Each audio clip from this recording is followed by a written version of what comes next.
Hey everybody, it's the Bennington Show with our good friends Sublime. Smoke two joints. Back when it was still kind of edgy to bring up about smoking joints. Not the fact that everyone and their grandma does it now. Everyone does it. Yeah. And then it was like, smoked. I'm just shocked you smoked one joint, let alone two. Has anyone done a song about edibles? I think that's the future of lyrics. It is the Bennington Show. Oh, Ron Bennington, Gail Bennington. Yo. Stanley, Stan, the man Bennington. What's up? Doing a lot of mouth breathing. Still struggling with that cold, huh? Yeah, still it's nagging. It's nagging. Well, it's been hanging around a while with you. Yeah, worried about it. It's getting many days now. Many days. I'm a lunger. I like the fact that you're the way of even measuring it is just many days. So many. We're Native Americans back in the 1800s. Been many days. Many moon. Since gambling dope runs with gangsters. Come back. The marijuana, we're actually talking about this off air, the amount of people we know that are fairly constantly high. But Chris, since delegalized in quite a number of states, yeah. I noticed it also hasn't brought the price down at all. Oh no, weed is still as expensive as it ever was. There's no like glut of weed. There's still droughts, so weed still goes up in price. Like nothing's changed in that direction. I don't understand that. In the legal states, what is it different there than here? Is it? Do you think it's not incredibly cheap, is it? No, because there's a lot of taxes on it, so it's not super cheap. You're not getting super cheap weed. You're just getting legal weed in that state. But the edibles, Liz Traeger was in with us last week. Yeah, Lisa Traeger, and she said that she had a hard candy that got her next level fucked up for 7 hours. Which, by the way, I never want to be next level fucked up. You know what I mean? No. Like, that's not a fun feeling. No. Next lev? No thanks. Well, I started eating edibles like more normally, maybe like last year in the like around this time. And I started realizing it's destroying my brain because it was like eating edibles just really blasts you off. Well, you said also that too. That's when your work started to really fall off and Yeah. your body started to come apart. Yeah. So I just cut the edibles out because it just gets you too fucking high. Forever. But you would eat them and then come to work. I get espresso beans, chocolate covered espresso beans, which tasted as good as any normal regular espresso bean. It was a delicious treat, except there was weed in it and got you fucking high. See, that's a problem for anybody also who happens to have a problem with the snickety snacks. Yeah. Because it looks like it's snacking. If you got a sweet tooth and it's just a Kit Kat that fucking whacks you out. Yeah, I think I'll have another Kit Kat, thanks. And also, if you have children in the house, they're going to want something sweet. You know what I mean? Yes. You can't say this is mommy's candy and feel like that's going to be respected. Well, that's true. If somebody said to you, do you think it's endangering children that their parents smoke weed and their parents, whatever. But you would be like, yeah, that's probably okay. But the idea that they have edibles lying around it's the edibles house. that are more confusing than anything else. Because certainly kids not going to light up a bong. You know what I mean? Let's feel safe about that. It's not going to happen. The prices should have come down on this, especially with the outlaws should be now we're competing against them, you know? At least ours is cheap. Well, see, the thing is, all the dudes who are selling illegally, they're all getting all their weed from California, Denver, and Oregon. So these guys are all selling everything's getting sold the same price. Yeah, but I'm saying, so now, if you're bringing fucking weed in from Colombia or wherever, you don't have those 3 giant states to sell to anymore. It seems like it's going to be more competitive in the other states. There should have been some kind of relief for the consumer here. That's my belief. And yet something isn't working out. It doesn't make sense. This is supposed to be helpful. The tax man, the bootleggers are all screwed up. Well, I'm going to tell you something right now, and this might be controversial, but marijuana leads to handguns. There's no doubt about that. You think so? Yeah. How? You just want to spend that chamber. When you get nice and high, you want a gun on your lap. I think it's just natural that you want a gun on your lap. Definitely. Yeah. Gateway drug, gateway to everything bad. Yeah. I mean, the reason why they call me Ronnie Two Guns is because I got 2 guns. Yeah. That I got at all times. And that's because you had 2 joints before that. Right. I smoked 2 joints. I got 2 guns. And I'm never more than 3 feet away from a weapon. I've got it stacked all over the studio. Really? Yeah. Really? So right now you're 3 feet away from? Yeah. I'm 3 feet.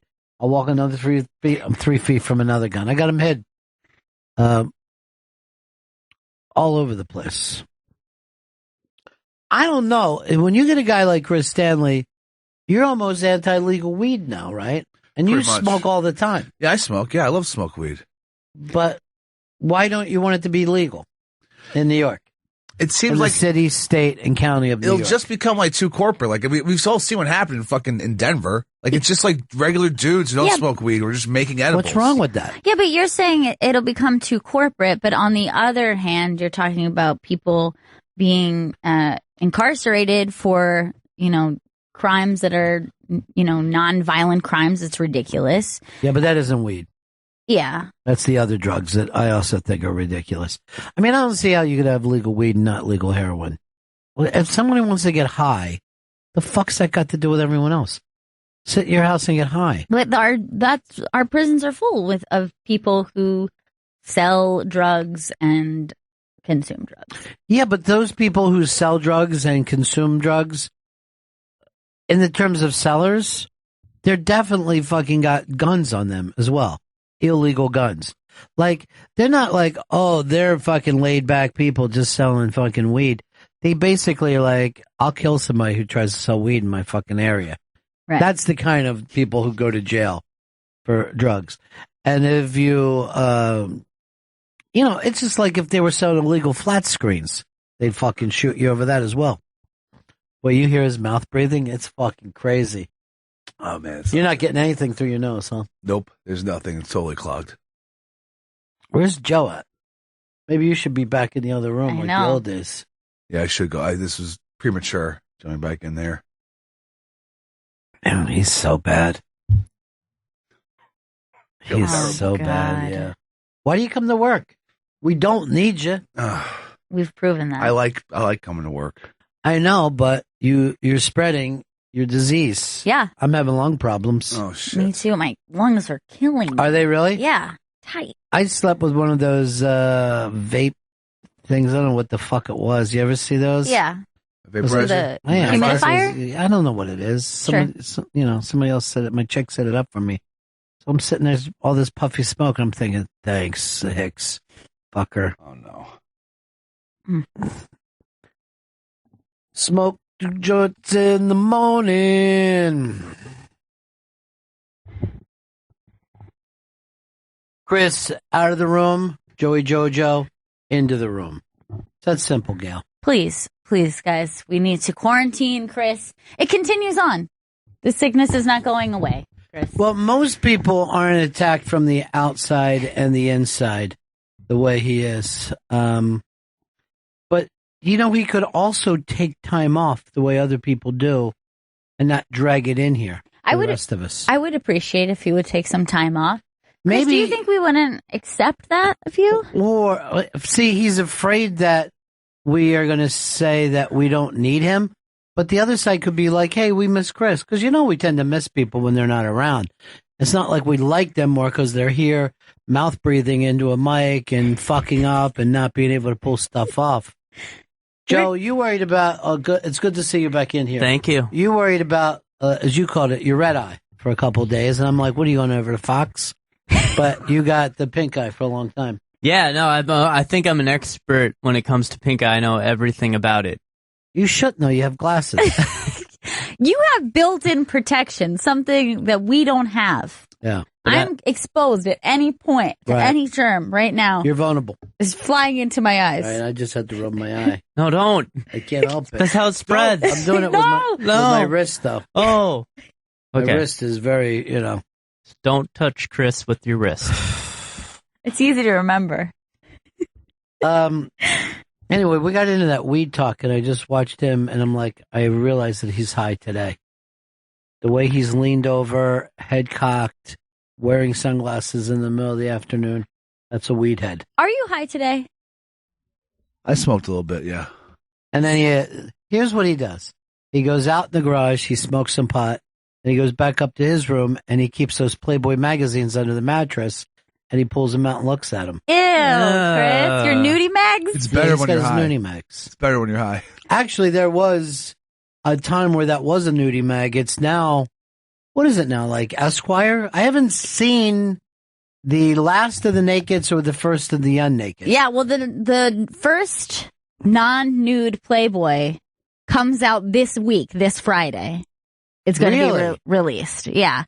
And it's it's a sexy picture. It's going to stay sexified. This looks like a vaporizer to me. No. That's a different picture. That's a different picture. You're looking at something else. Okay. But it's not on the iBang, is it? Is it on the iBang? Yeah, it's up on the iBang.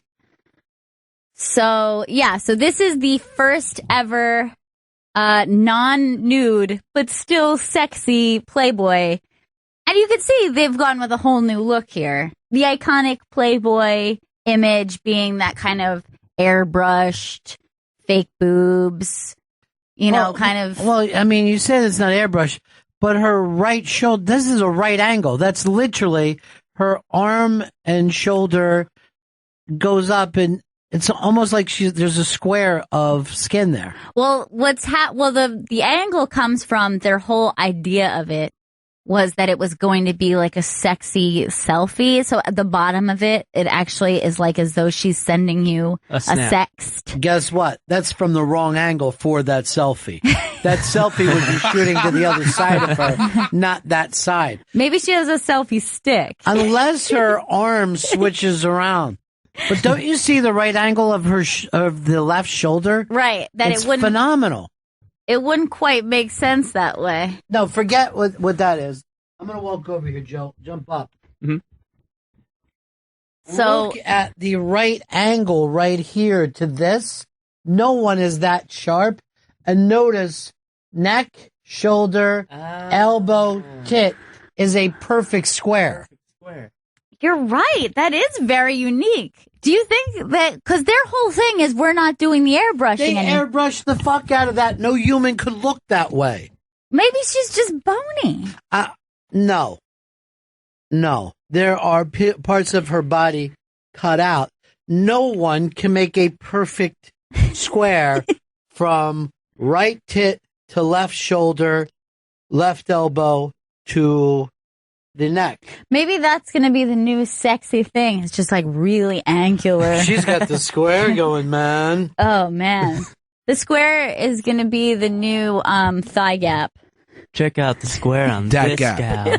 That gap. She's such a square. She leans more trapezoid, but I like it. You know, this model, her name is Dree, I think, Dree Hemingway. She's the daughter of Mariel Hemingway. Wow. Who was a sex symbol, also was 70s.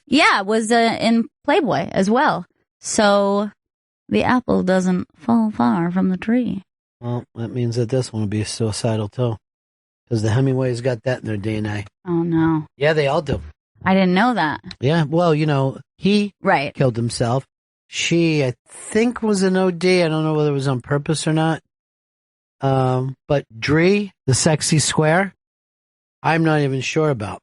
Well, it's getting a lot of controversy already from just the cover alone. Why? Because they feel like the cover she looks very young, and they feel like they're playing. Let me go back. I didn't even see that. How young is she? She's 20, but they are saying that they're playing up an even younger look. I disagree in this case. Normally I'm on your side about that, but this is, she looks at least 20. Well, this is what I think about it, because this happens a lot. You remember this similar situation happened with the American Apparel ads. Yeah. So first, there's controversy of like women are given these impossible expectations. They're airbrushing them. They have fake tits. None of this is real.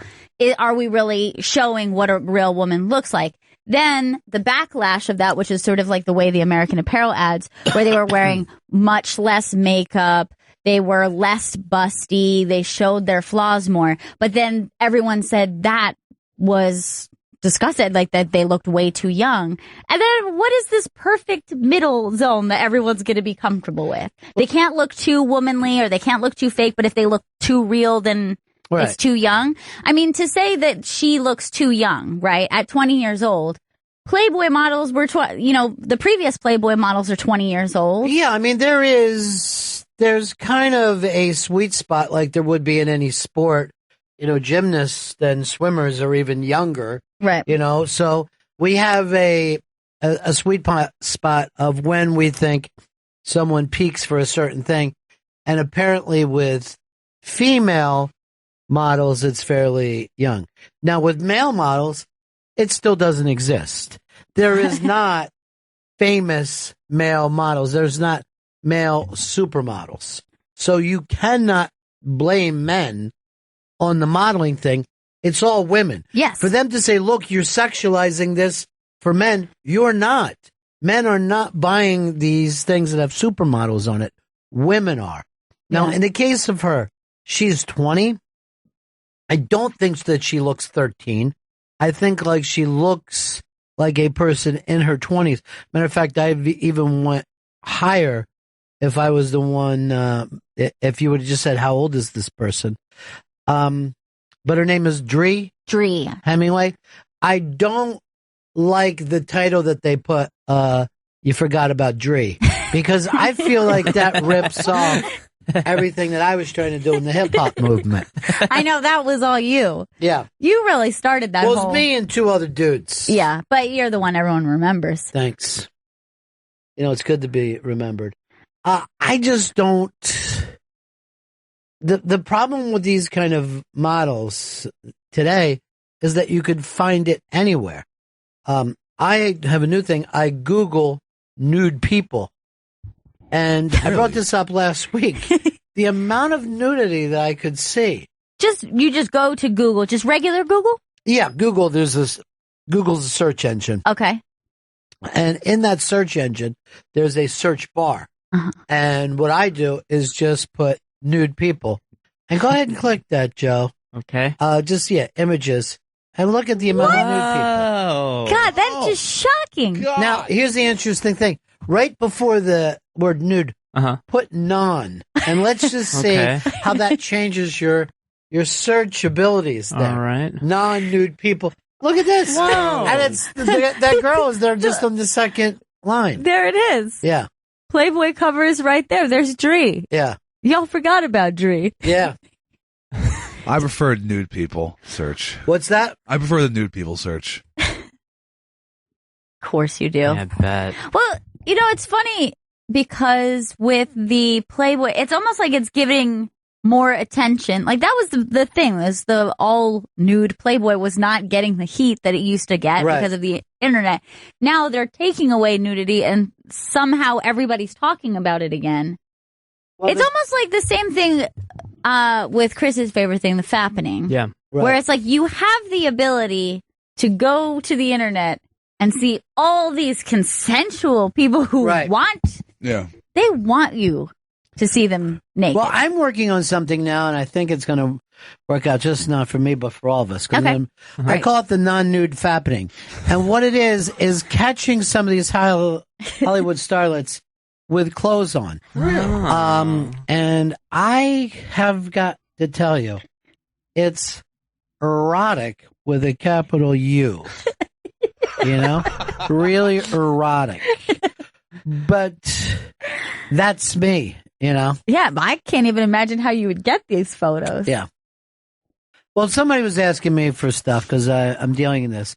And I had to say to him, I'm sorry, my friend, it's pronounced foot fetish. It makes more sense. You don't go from foot to fet.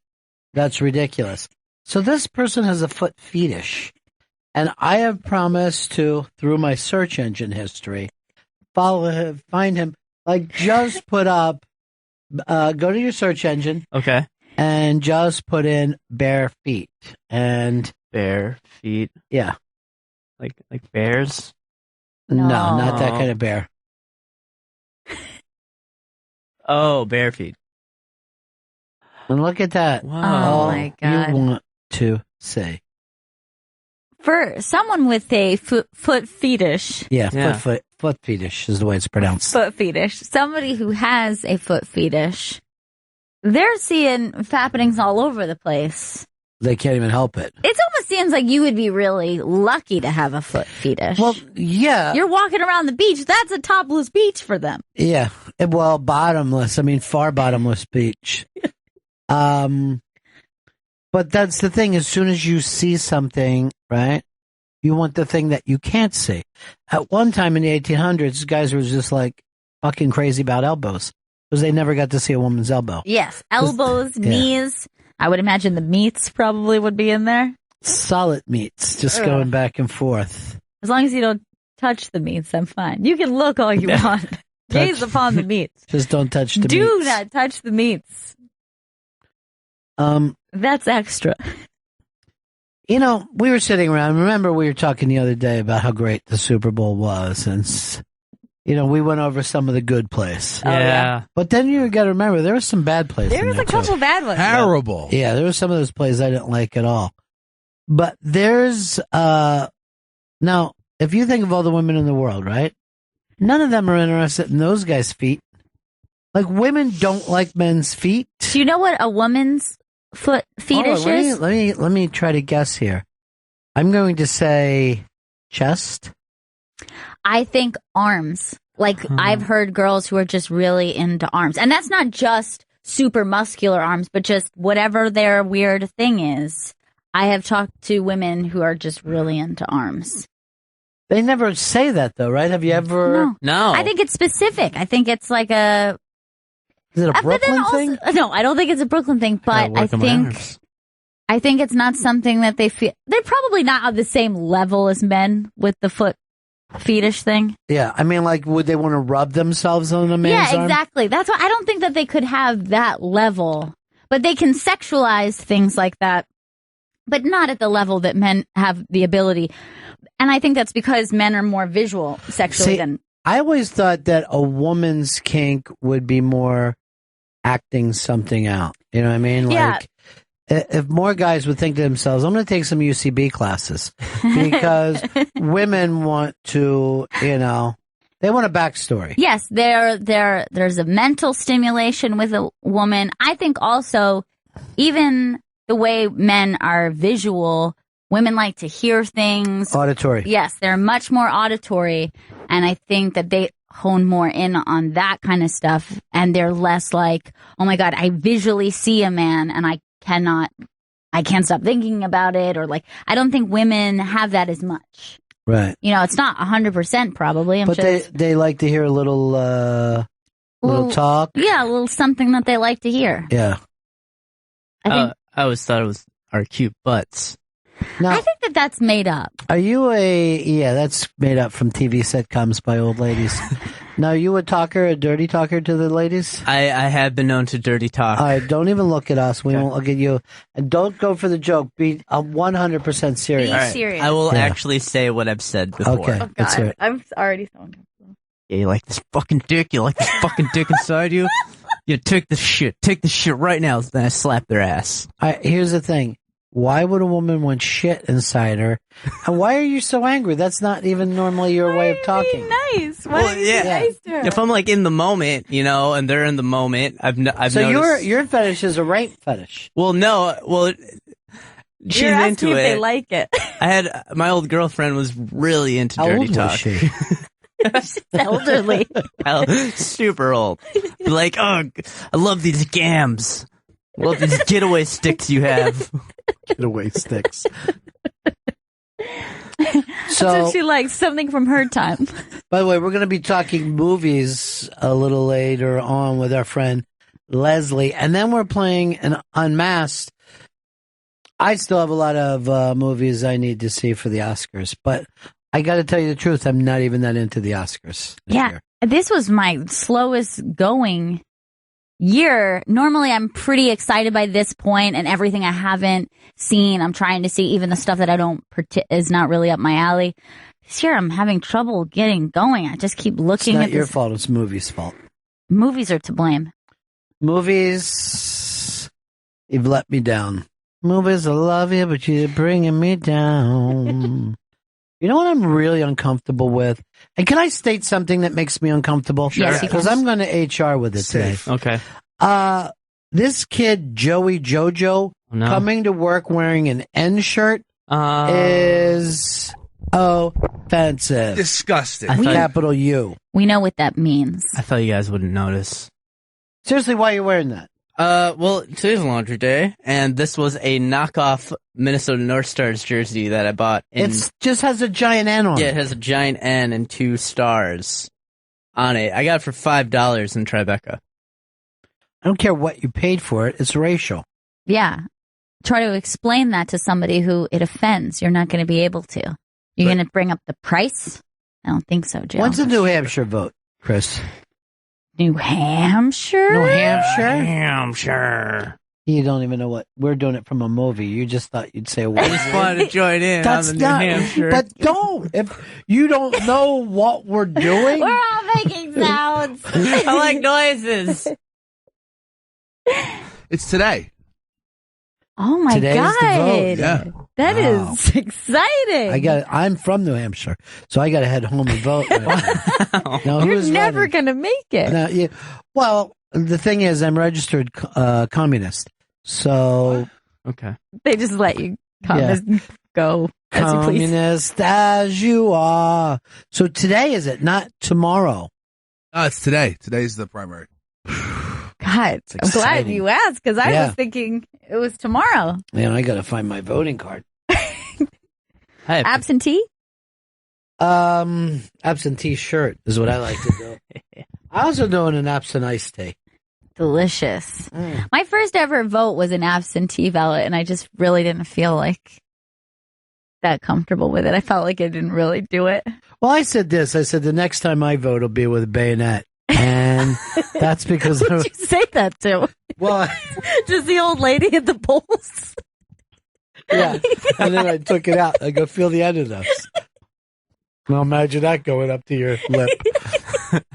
But yeah, I'm waiting for revolution. I'm done with anything else. I'm hoping that Sanders and Trump both win tonight for the reason of keeping this thing weird. You know, I was very disappointed in Iowa. They despise you and your elderly voters. Losers. And the next time I visit your state, it'll be with a bayonet. You always have that bayonet on you. The problem is You they take don't it use to the polls, you take it on trips. They haven't used it in a war in quite a few years. It's been a long time where it went from being a gun to a long stick with a knife on the end of it. This is good because if you're not able to load, Yeah. you got this nice knife Well, on the my end. idea was, and hear me out, would you, Okay. gang? Yeah, sure. Was to put a bayonet on the end of a missile. So it's just coming down. Hopefully it'll hit somebody in the neck, cut into them, and then explode. Seems like an extra cruel step, though. I don't mind being cruel in war because I've always believed you've got to be cruel to be kind in the right measure. How does that work? I'm not sure. I just normally sing it more than try to figure it out. But anyway, to get back to this, get rid of the N shirt. Okay. Absolutely. I wouldn't mind seeing you in an AA shirt Okay. for African and American or just a new non-drinking group that you've joined because they want you to really promote. Right.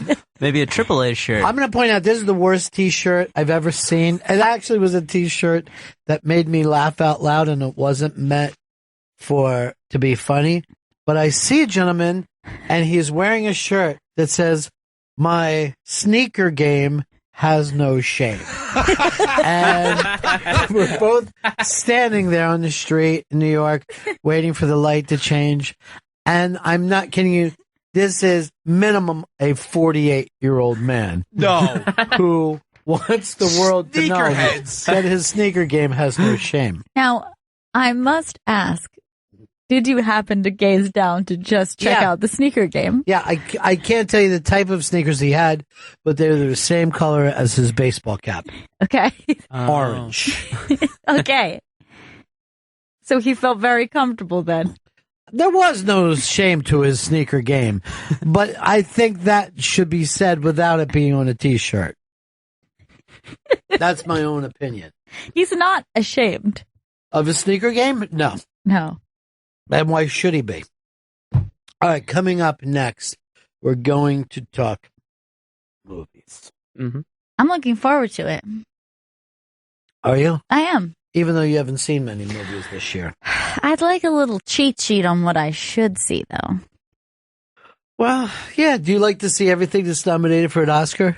I like to get at least a couple under, so at least I care or have some opinion, rather than a bunch of, movies that I'm like, okay, I'll never see that. Because then after the movie wins the Oscar, unless it's something that you wanted to see already, you'll never see that movie. Like, I didn't see The King's Speech. I didn't see it. Won. And then I was like, well, I'll never. And now that I didn't see it up to this point, which I said, oh, I should probably see that it could win That the fucking Oscar. movie was hilarious. Really? Yeah, I mean, the king had a speech impediment.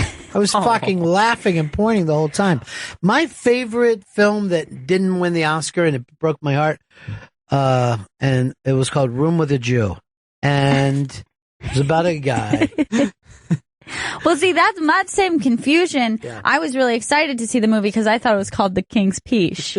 And then I was like, very interested. Do you know no one calls that a peach outside of your family? Yes. All right, we break. We're back to talk movies with Leslie. And by the way, wasn't it better to have Healthy Joe in here than It was so much sick better. sniffling Chris? The air feels just... He's sick. He's ill and he belongs in a hospital ward. I worry about him. We're right back. This is Bennington. Hey, it's the Bennington Show. As promised, Leslie's here with us. Although I'm still waiting on all your plugs because I know you're at how many different sites now?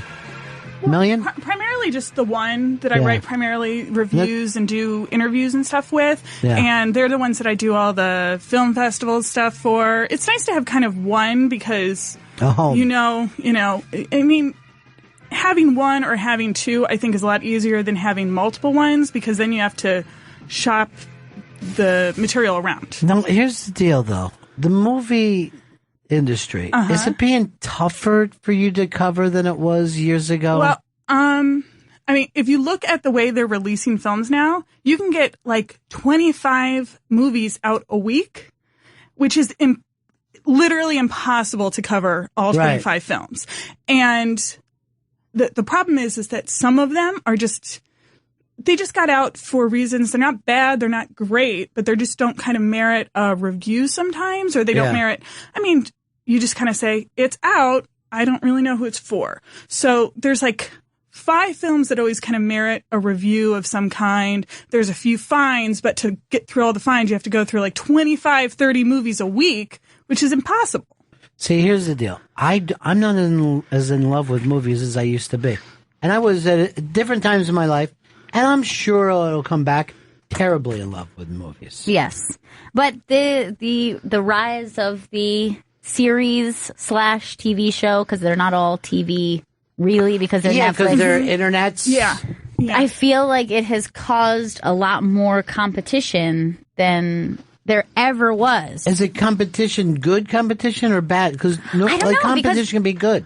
Because I feel like people would prefer, these days, it seems people would prefer to stay at home, watch a Netflix series over the weekend rather than go out and... But the amazing thing is that we talk about like loving the series that are coming out and they're, 8, 10, 13 episodes.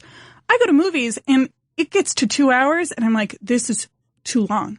It is, if they cut this movie by 20 minutes, the movies that are coming out that are close to 3 hours, I'm like, it would be a great movie if they didn't think everything was precious. And so the amazing thing is that I don't feel that way when I watch an hour TV show, even if I'm watching multiple episodes at a time. Right. So that's the amazing thing. There's something going on with us, the audience as well. Because I will tell you, when you're saying people would rather, I would much rather go to a theater and see a great movie. Right. What I don't want to do is go to the theater and see a movie that I don't kind of love. Where I don't think that used to bother me years ago, just to think that a movie was okay. Well, it's the price. It's the effort. I mean, going to the movies in the city of New York is not easy. But I'm always shocked when I hear college campuses don't have theaters and things, because I would think, like, on a weekend, I would love to go to a movie when I was in college. I mean, that was a really fun way to just sort of get away from your dorm. Man. I remember being at a certain age, and when the movie was starting, I think for 2 hours, I don't have to think about anything else.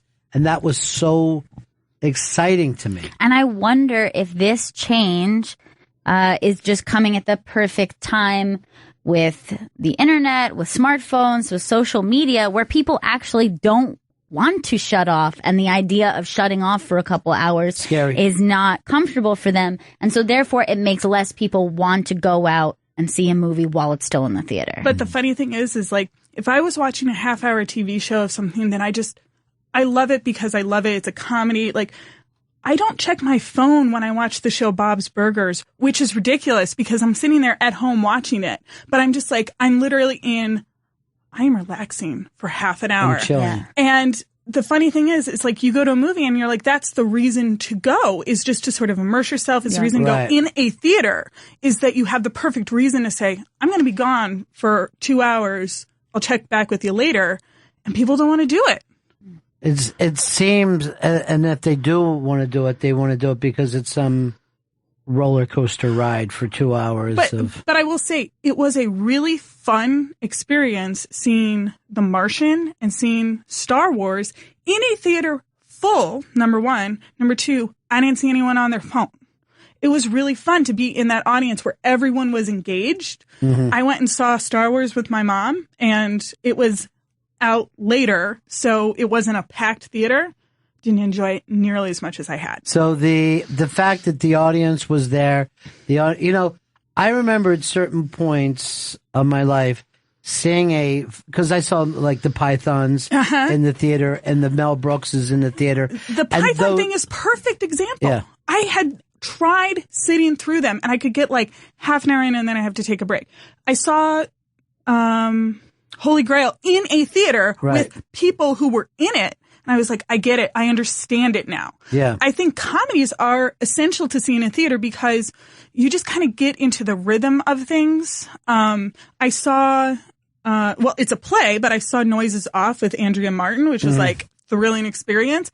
The audience was totally into it, and it made it so engaging. I had tried watching that movie that they did of Noises Off, and number one, I don't think it's a great movie, but I think it would have been really hard to watch that alone in your room. Right.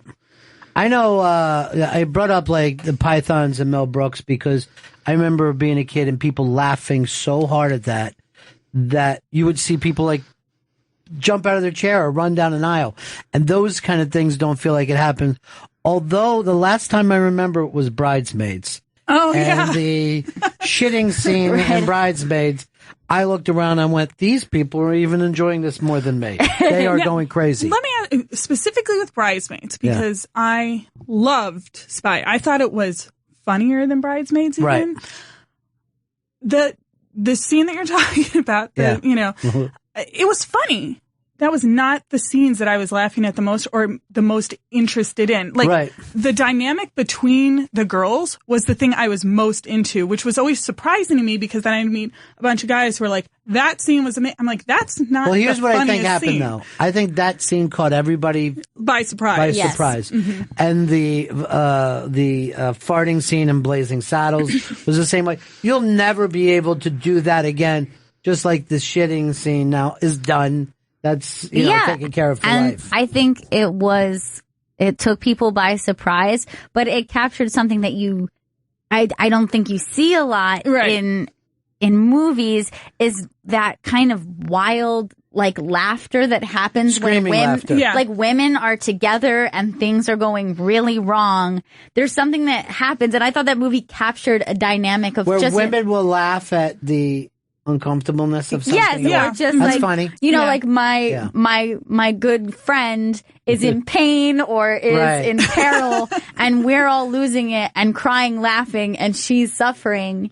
I think that's something that you don't often see, specifically, you know, in movies, but also I think it just doesn't get explored a lot with female No, you're comedic right. roles. You're right that people will do. And the way it women will do revs up, I think, Yeah. is the thing that was so kind of genius about it, was the fact that it wasn't just one joke that was repeated. It kept getting crazier and crazier and crazier. that. Joe, do you even know what we're talking about when we're talking about women's comedy? Yes, I you do. like women's comedy? I do love Or like do you women's feel like comedy. you want to stand out? No, I really enjoy women's comedy now. Who's your favorite? Did you see Spy? I did. I love Spy. Yeah, Melissa McCarthy is probably my favorite. Yeah. But Spy here's is the deal. brilliant. Here's the interesting thing, and it was probably sounds awful saying it. Watch Melissa McCarthy when she's with Feig and when she's not. It's a totally, there's something that those two are doing. It's totally different. I think because, and it's going to sound strange, but I think he sees so many dimensions to her comedy. All right, that's good. And Yeah. I think sometimes, you know, and you know, with the Oscar talk, I think sometimes that is the problem, is you see someone who looks a certain way or is a certain type, and you just write and you emphasize it so much that it becomes not funny anymore. Whereas Paul Feig sees her as so many different things and has so many different possibilities that the way he writes for her, good. it's like Yeah. she is truly a muse. I talked to him and he was like, there are certain women who are just so much fun to write for because you believe they can do anything. Right. Rose Byrne is funny in so many different ways in that movie and in Bridesmaids too. So I think the fact and then that doesn't really do that kind of comedy outside of that. not as well. Yeah, I think yeah. it really is a case where she does it brilliantly, specifically with it. I think she's good in other things, but I Right. think she's brilliant in Spy. It's kind of interesting because it makes me think of, you know, so much of the conversation about people of color not being in the Oscars and the should we boycott, should we not? And really the issue comes from, before you worry about who's getting awards, is just like, are all types of people Right. getting offered great roles, and are we taking care of Black filmmakers? It's so the argument starts so much earlier than that, and Right. that has to do with Yeah. that same thing of just seeing the talent in other people and being able to work with that. Well, like for example, and I forget his name, but the director of Lethal Weapon, he was really candid one time, and he said, the casting director said, you should cast Danny Glover. He's really funny. He's a really great actor. He's like, that part isn't for a black guy. He's like, but there's nothing in that part that says it can't be for a black actor. Right. And he was caught off guard. He's like, I can't believe I didn't think about that.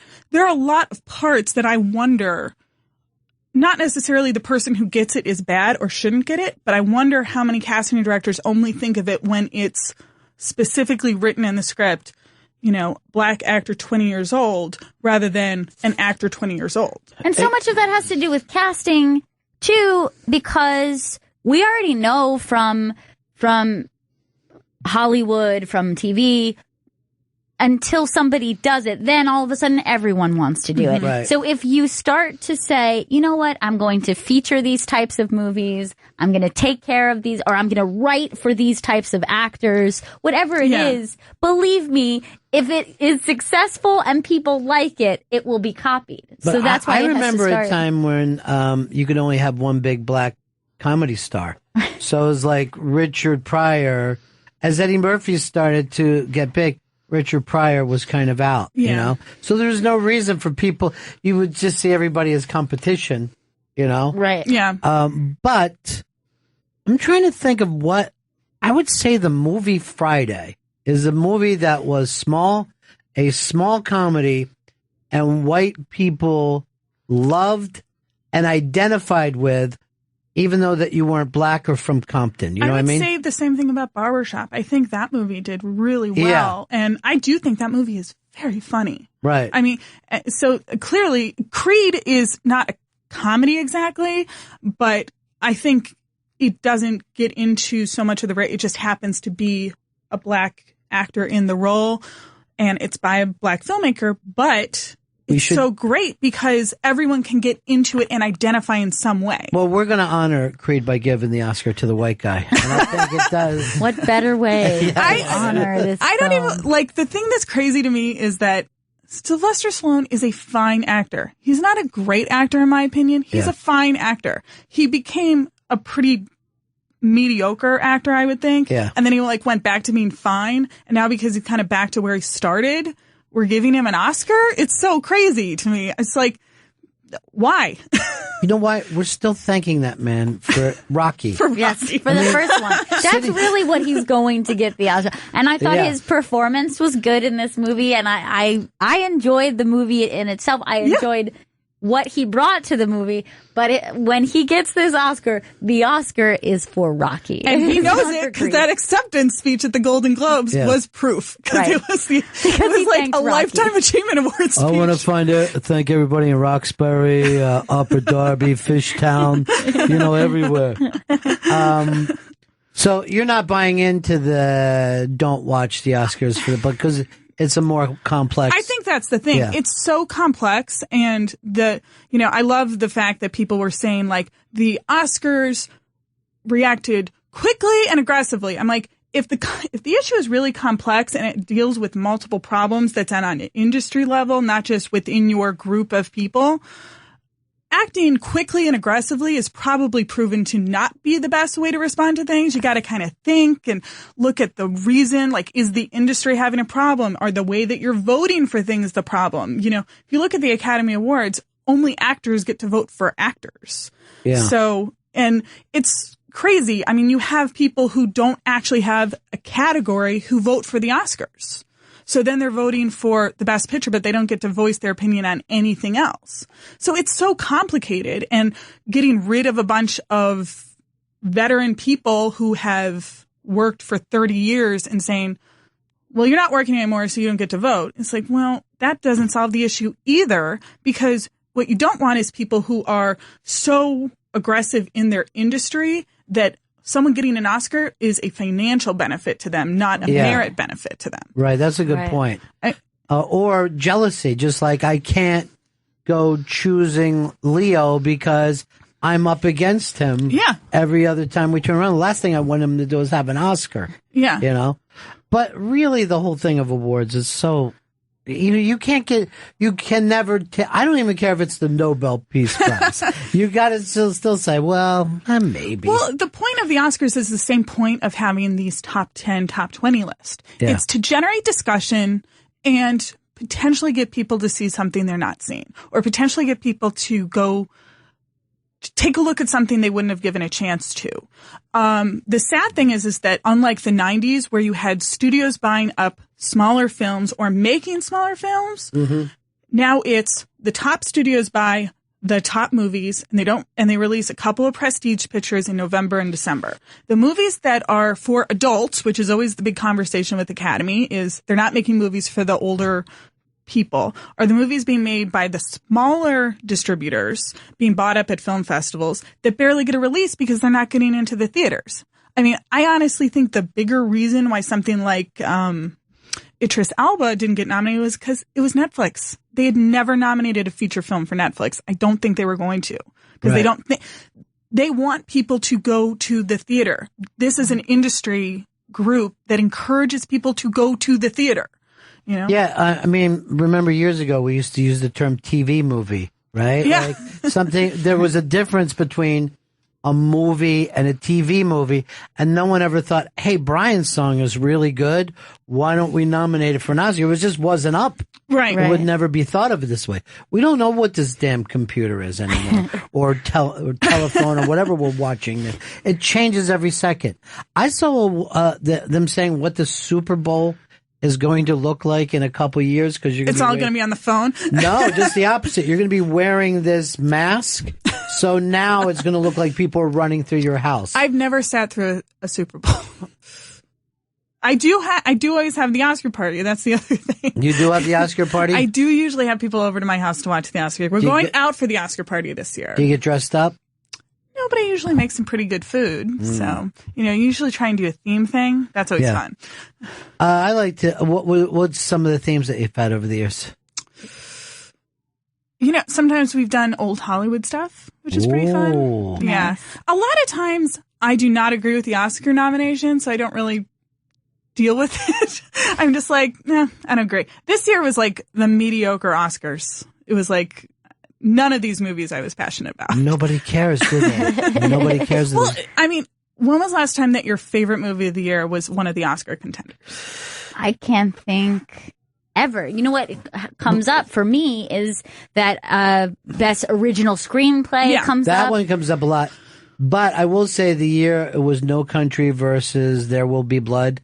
And no matter who won, I was going to be disappointed that year. Yeah. You weren't going to be happy for No, either? I was never going to be happy. And I feel bad for Paul Thomas Anderson every day that I rewatch that movie, which I do every day. I forgot that was such a good year. And I remember feeling, it does always feel like that happens. There could be like a lull, a couple years as a lull, and then all of a sudden a bunch of movies come out and they're fantastic. And that was one of those years where I feel like there was several movies out that year where I normally am lucky if I get one or two that I really last year connect felt with. like a pretty good year because of things like Wes Anderson having movies out. A lot of times it's But if we the knew he wasn't auteur, gonna win. But it was nice to see him get nominated, wasn't it? And it was the other thing was it's always nice to see auteurs get nominated because they do feel like their movies have an event quality that's very old fashioned. It's like the next Wes Anderson movie, the next Coen Brothers movie.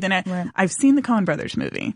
And I really, really liked it. And I think the interesting thing is you have to know old Hollywood in order to get most of the jokes.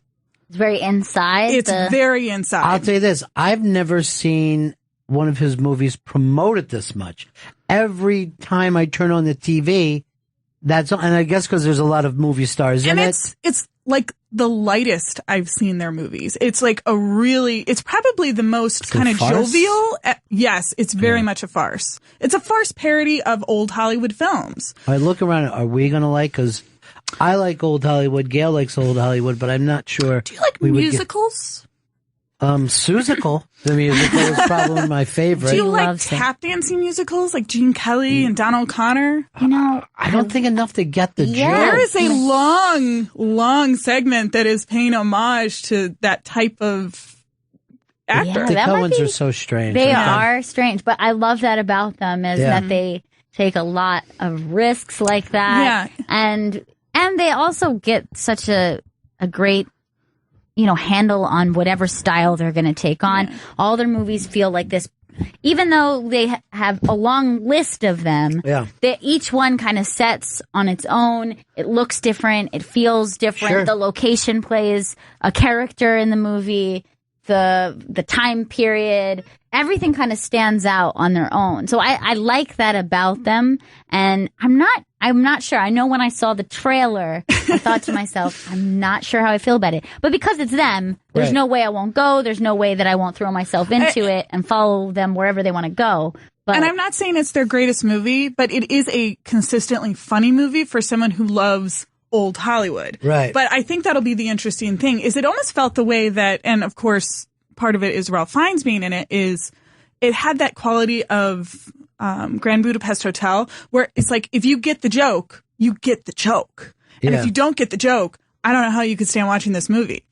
It would just be the worst. I'm looking forward to it just because I want to be up for it. But I don't think I was crazy about Llewyn Davis until I watched that took a couple of watches for me. I want to took a couple rewatch watches. it because I've only seen it the one time. I had to and watch feel it 3 times before I kind of fell in love with it. The first time I watched it, I didn't like it. Second time, it grew on me. Third time, I was like, I love this movie. By the way,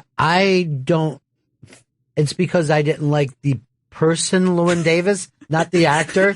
But you don't like Oscar Isaac? No, he's fine, but the person that Llewyn Davis was drives me crazy, and I want to fucking punch him in the neck half the time.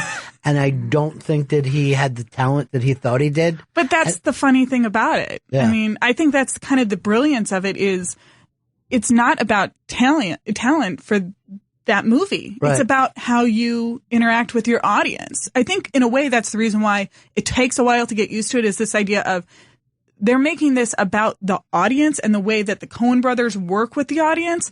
When they're talking to the audience, I think that's so interesting because they do that a lot in their movies if you watch it multiple times.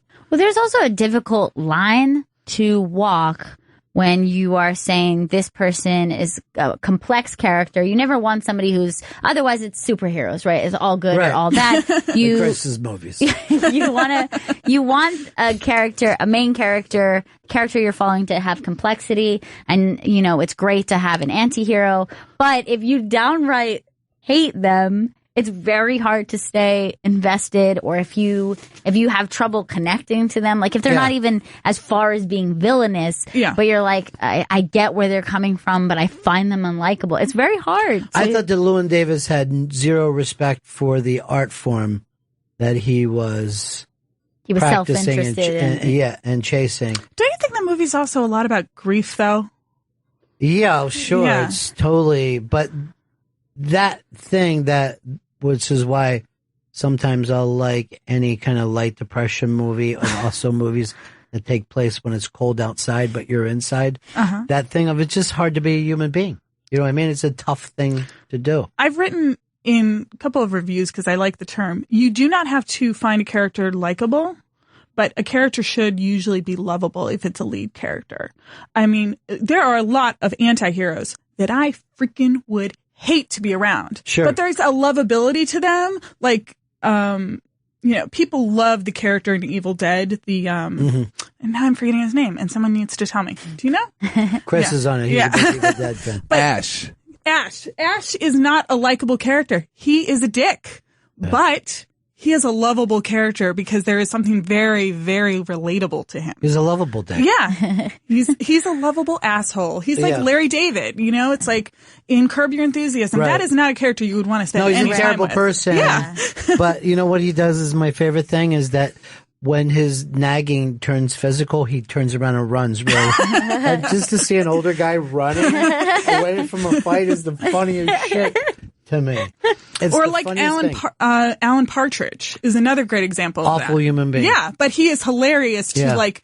and there is a lovable quality to him which is hard to identify. Every time his roommate Charlie walks by, he gets happy. I'm like, hey, that's my buddy. Yeah, Charlie, my we roommate. work together and live together. yeah. It's great. Have you guys were in a three-way before? No, not yet. Oh, the girl left. Not yet. So you hope to. Speaking of Yeah. presents Presents. for Ron, presents for Gail. Did I spell your name right, Gail? You did Okay. spell my name I was right, making and that's donuts. rare.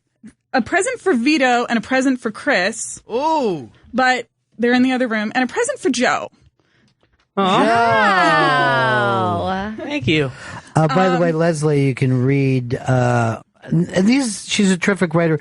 Luer's Hollywood's Conscientious Objector, and Hitchcock stars Alfred Hitchcock and the Hollywood star system, which also leans into what a fine writer, the fine writing that was going on through all those and the casting that took place. Yeah, well, it was interesting because I was looking up some stuff about the Academy Awards about why there is this issue that we're talking about now, and the fact that a lot of the people who came that they're talking about getting rid of if they purge some of the Oscars are people who came up in the studio system.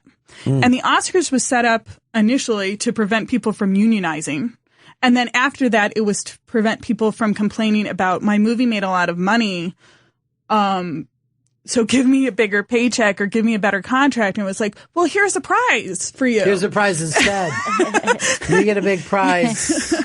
I mean, so it's an interesting thing if you think about it, because it was supposed to be this, we're not going to reward you financially. We're going to reward you with a prize, a little gold statue that you can now use.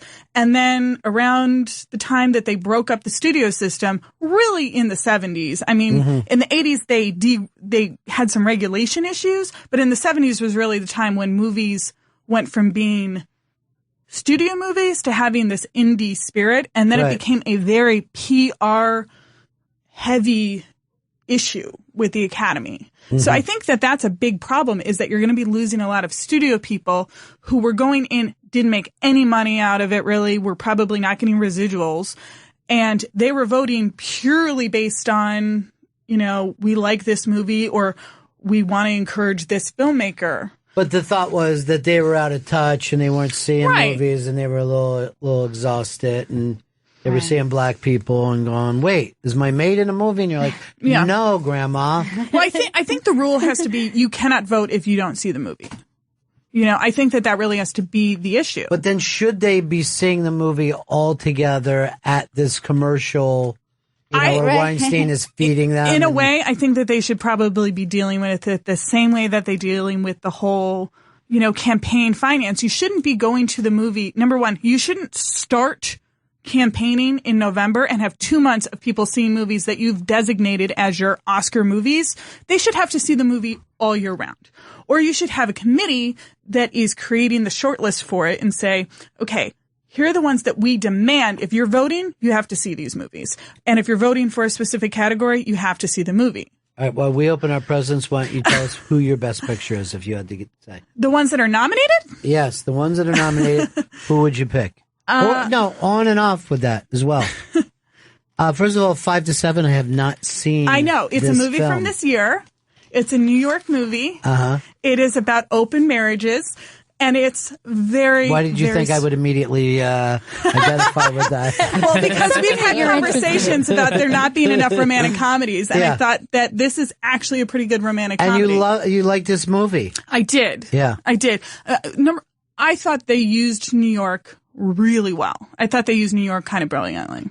I cannot wait to see this now because, well, obviously when you live in New York, you love every movie about New York, at least in some level. It's like, Uptown. I mean, it's one of these movies where nobody seems to have a job, you know? I mean, but it's really a sweet movie.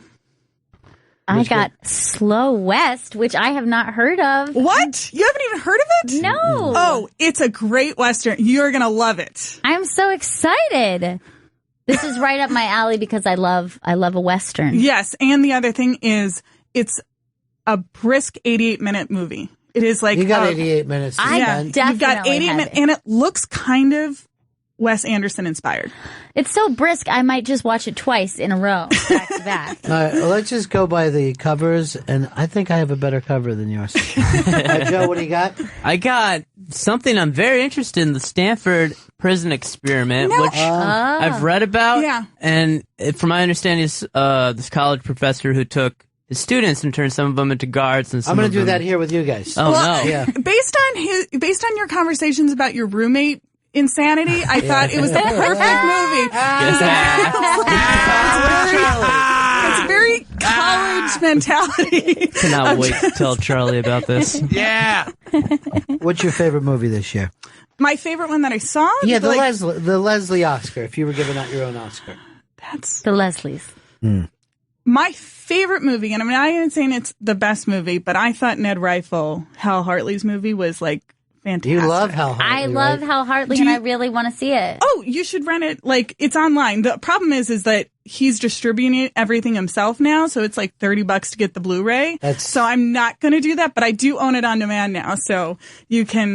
But Hal Hartley was one of those filmmakers. Like, I was at the time of just discovering independent film and thinking about film differently for the first time in my life, where I was thinking who writes these things and who directs them, as opposed to, your first experience is thinking about actors. Right. But that was around the time that I was just kind of discovering writing and directing and being interested in that kind of stuff. And Hal Hartley was definitely one of those. Now, have you seen Henry Fool or Fay Grimm? Yes, I have.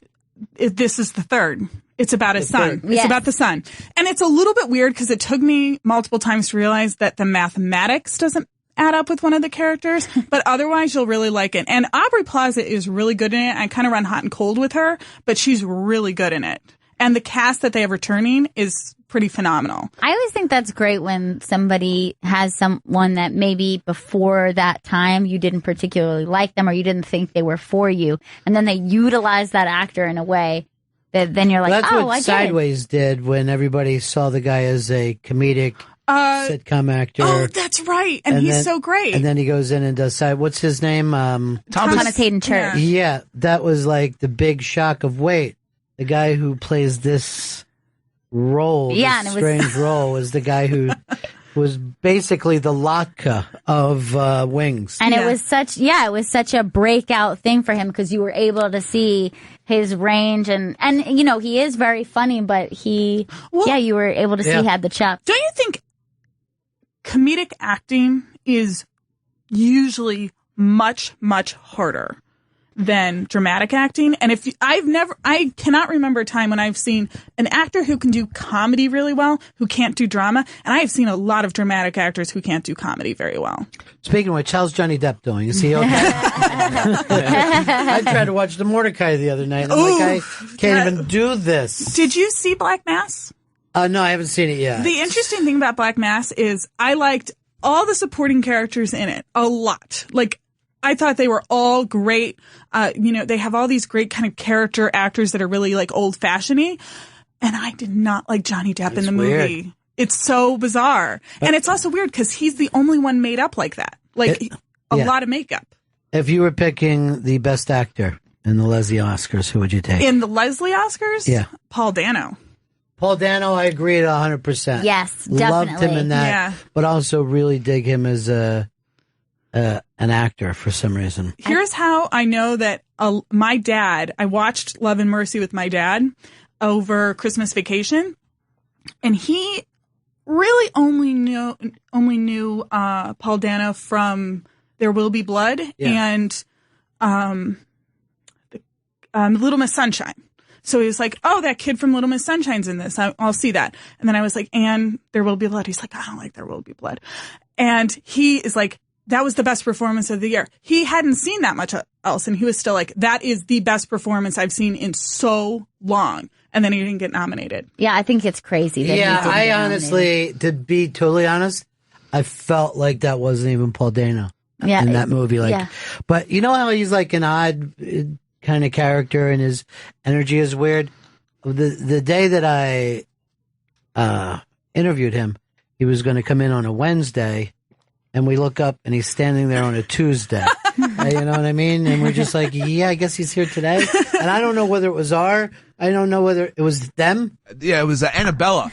She had put it out on the wrong day. But just to look up and see him going, oh, I was going to watch your stuff tonight. But bringing him in, it was like, now that I look back on it, it was like the perfect thing to go down with him. And then I also love his chick. She is such a great actress. Yeah, I love her. Did you see Paul Dano in War and Peace? No. The one that was just airing like last week? He was so good in it. He's such a great, like, diverse. I forget I'm watching him every time he's in something. He really does disappear, and particularly in that role. Like, I think he captured his spirit so but he well. also, no matter what, though, he always brings an odd energy. Yeah. The way, like, Jesse Eisenberg always brings an odd energy no matter what he's playing.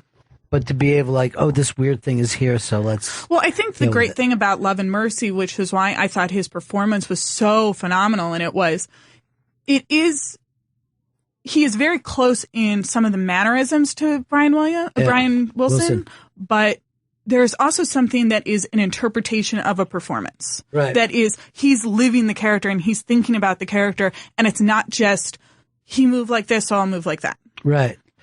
But it's also weird if you think about him in There Will Be Blood, the chops that it would take to stand there and do those scenes with maybe one of our greatest living actors. I know. And intimidating. really hold his own. Yeah. And Paul F. Tompkins. That's who we were talking about. That's who I said, Paul F. Tompkins. It's always so weird when I see that movie. I'm like, Paul F. Tompkins is in this movie? That's so bizarre. Well, he's the only guy they said that ever did a period piece and wore his clothes from home. Because he kind of... He went into wardrobe. They're like, actually, you're fine. Oh, my God. You're perfect. And there's another guy that... he's got, I guess his stuff is on TV with Fusion, but he does so many weird, interesting projects. I know you just wrote that we've written a couple things for the iBang. Number one, of course, was last week we lost one of our greatest comedians of all time. We're from an incredibly funny family. Yeah. A real buttoned up type of comedian, to which I always find kind of brilliant because you really have to like pay attention to what they're doing. Well, Bob and Ray, it's Bob Elliott, of course, which for the folks who don't know, Chris Elliott's dad, Abby Elliott's grandfather. But Bob and Ray is one of the great teams of all time. But that thing of, like you said, button up, the fact that they were about the only people that I would ever compare with Newhart and the timing and, you know, why is that as funny as it is, you know? It's actually very comparable to Newhart with his timing and delivery. I never really thought of it, but clearly it would have had to have come from that same style. Do you know Andy Daly? Yeah. Yes. He does that so perfectly because it catches you off guard when he does something bizarre because you're like, this is my dad, or, you know, this is like the guy in the office. And then all of a sudden he's like, that was bizarre that you just did. Yeah. Like, yeah, there's a real strangeness to that. The people that you think look the most normal, they're not at all. Well, you know, we were bringing up Newhart, and he's has been best friends with Don Rickles for years. And they say so weird. Newhart is the one with the dark heart. You know what I mean? What? He's the one with the dark sense of humor. When they go out, he's the one joking more than Rickles. And it's amazing when you think about that. Part of me, crazy. though, doesn't want to think that. I don't, like, I just, like, have such, like, love for Bob Newhart as just, like, dad, you know? He's, like, paternal. Like, he's just so... I would hate to find out he was like a dirty comedian. I don't mean dirty. I mean like has a wicked sense of humor. Yeah, like a cutting wit. And I think you would probably have to, because I just think if you're fast and you're smart and you're funny, you don't get those things without having like a little bit of darkness to the way you see the world and the way you cut he's it definitely out. subversive. Definitely 100%. Subversive. Speaking of subversive, you and I were talking about this. The funniest thing, the most watchable thing on TV right now is Louis Anderson on Baskets. And we're all crazy loving that, but also not understanding why it works as well as it does. Because like we were saying, it's not, the joke is not the physicality of a man dressed up as a woman. That's beyond it. That is what's going on screen. But that character is a pretty rich character. It's, you know, it's like a lot of people's mom. You know, it's like there's something very sweet about it. It's so nuts, the way he's committed to this character, that if you watch the first episode, the first 10 seconds, you're going, whoa, this is Louis Anderson. This is so weird. And then immediately you drop into... That's his character. Mom. That's the character's mom. And you completely move on. And it's so funny.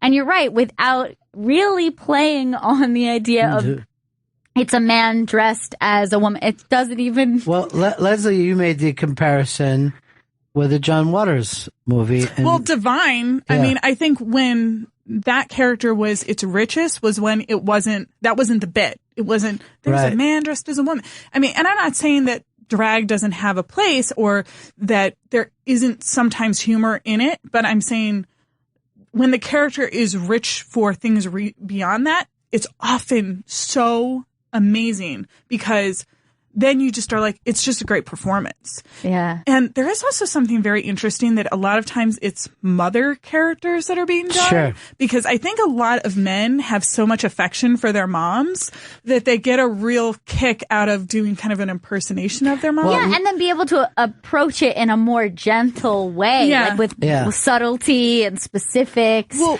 Bruce, where just playing general woman, like if you hear a comedian saying, like, this is what my girlfriend sounds like, but like when you hear someone impersonate their mother, when they have a close relationship with their mother, it can be eerie how much a man can kind of tap into what they're... Raspberry? This is Well, like Bruce McCullough, Kids in the Hall, who I think was like the best at doing the women characters, said there were things I could do as a woman that I wouldn't feel comfortable doing as a man, which is how like brilliant that was like the Kathy was like, okay, it's funny, whether it's funny because it's a man doing it or not, the Kathys is a hilarious couple of characters. And I think even though it's a voice performance, Bob's Burger, the mother character in that. Yeah. That Oh, is yeah, like yeah. one of the richest, funniest characters on TV. Well, Which we liked that before it even got to the cartoon, remember? Exactly, and he was basing that character off On of his his mom? mother. Oh, that's And right. so- He did a YouTube thing, right? Yeah, Oh, we Exactly. love that. Yeah. Gotta take down the tray. Oh, look at the tree. We passed that back and forth That a was a million good times. tree. Or when he thought, or when his son came out of the closet and he has this whole like, My son is gay? My son is gay. Hey, watch it. My son is gay. because that is close to his mother. That is, Right. and it's not being done mean. It's being done because he finds his mother funny. Well, Jay Moore told me this story because, Jay's wife, not Jay, Jay Moore, Nikki Cox was a little kid growing up in Hollywood and was trying to get into something that was on a studio set, and this kind of big long car pulls over and it was Louis Anderson and his mom. What's going on, honey? And they brought her in, took care of her, and Jay never forgets that. So Jay and Louis were in here together, just separately, but together one day. And Jay just has such love for him. And then Louis is just, as a comic, sometimes people are so clean or so kind of mainstream that we didn't know that maybe he had this role in him. You know what I mean? Like Yeah. we've had Louis Anderson in a spot like, oh, he's the game show host. He's the guy who does Merv Griffin. Yeah. But Galifianakis is great and he's zany and he's probably the third most interesting person on that show right now. I think it's interesting. It's produced by Louis C.K., right? Yeah. And he had that whole thing that came up when he cast an African-American woman to play his wife. Right. And he said, she's just the best for the part. I think there is a part of me that thinks the reason Louis Anderson is in Baskets is because Louis C.K. and Zach Galifianakis were like, he might be the best person to play this part. Right. And I think that that's so interesting. Now, the other interesting thing with the awards is, should he be positioned as a best actress or a best actor with the whole thing? Well, now we don't know because you put on a wig and you're a woman, right? Isn't that the way it works? It's not even. They divide up the best actor and the best is actress strange, thing, right? which is so weird because they don't do that with anything else. Yeah. But now you have a character who I think is award worthy, and if could have been cast with a woman and it would have been in the best actress category, but because it's being played by a man, does that mean that it goes automatically into the best actor? Tambor wins as Right. as a Which male is a role. little different because of the transgender issue, Right. but it's not that different because are you judging it based on the way that you get into the character and you play the character, or are you being judged on more of a surface, superficial, transformative nature of it? It's like, well, that's so different from who he is. We got to give it to him. But you know what? You actually came up with something interesting when you said the only place that they divide is the acting roles. The way people like to market off their Oscars and stuff. If we had a best female director, would they give more directing jobs to women knowing that they could get nominations and awards out of that? Right, just like calling The Martian a comedy. Right. They're like, I think we can probably win in this way. Well, I think more studios would get behind marketing it. Yeah. I think there definitely. would be some movies that were getting under the radar, or maybe they're sending out screeners, but they're not marketing it very well to people, and that might be the case. To be honest, I don't have a problem with The Martian being considered a comedy because it's definitely not a drama. It's not a drama. Tonally, that movie is not dramatic because there's never a point when they're taking stuff seriously in that movie. Yeah, that's true. You never worry about that guy at all. Yeah, I don't want to spoil anything, but he didn't ever seem concerned about anything. No one seems concerned He about didn't it. miss anybody. No. They're always cracking a joke in that movie. Yeah. Even when they're like, we got to go get him as he spins around the world, around the universe. Well, don't drop my rope. I mean, it's just like stupid pun humor a lot of the time. But I think it's weird that we consider comedy a genre the way that we consider horror and cowboy movies, and it's not a genre. It's not. Well, you don't. There's certainly it's weird that we'll say something like Ace Ventura and Woody Allen would both fit in. You know, a Woody Allen Right. film would fit into the same type of thing. They're- Right. And the interesting thing is Yeah. that movie I gave you, I would consider a romantic comedy based on the genre of Yeah. romantic comedy. And I gave you Slow West. Slow West is more of a comedy than 5 to 7. 5 to 7 is more of a drama. Right. That's definitely a drama, Joe. And we don't know Not what a lot of Chris laughs. or Vito got, right? well, No, You give it- he's still sick again today. I won't give it Yeah. to them, Yeah. but should I tell them? Yeah. Okay. Tell me. Pepper, I gave Mississippi Grind. Oh, Never it's seen a it. porn. Oh yeah, I love porn. I love it. Have you? No. Okay, it's a gambling movie. That's you. I remember when the trailers for this Yeah. came out. It didn't get the best reviews, though, right? But one of the performances is pretty awesome. You think it's what you're trying to do is a message film for him, right? Yeah, a little bit. Yeah.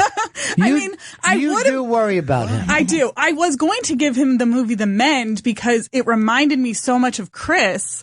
Because there is a part in the movie where there's like an obsessive eating of tuna fish. And I'm like, why? Who cares? Tuna is like, What's wrong with that?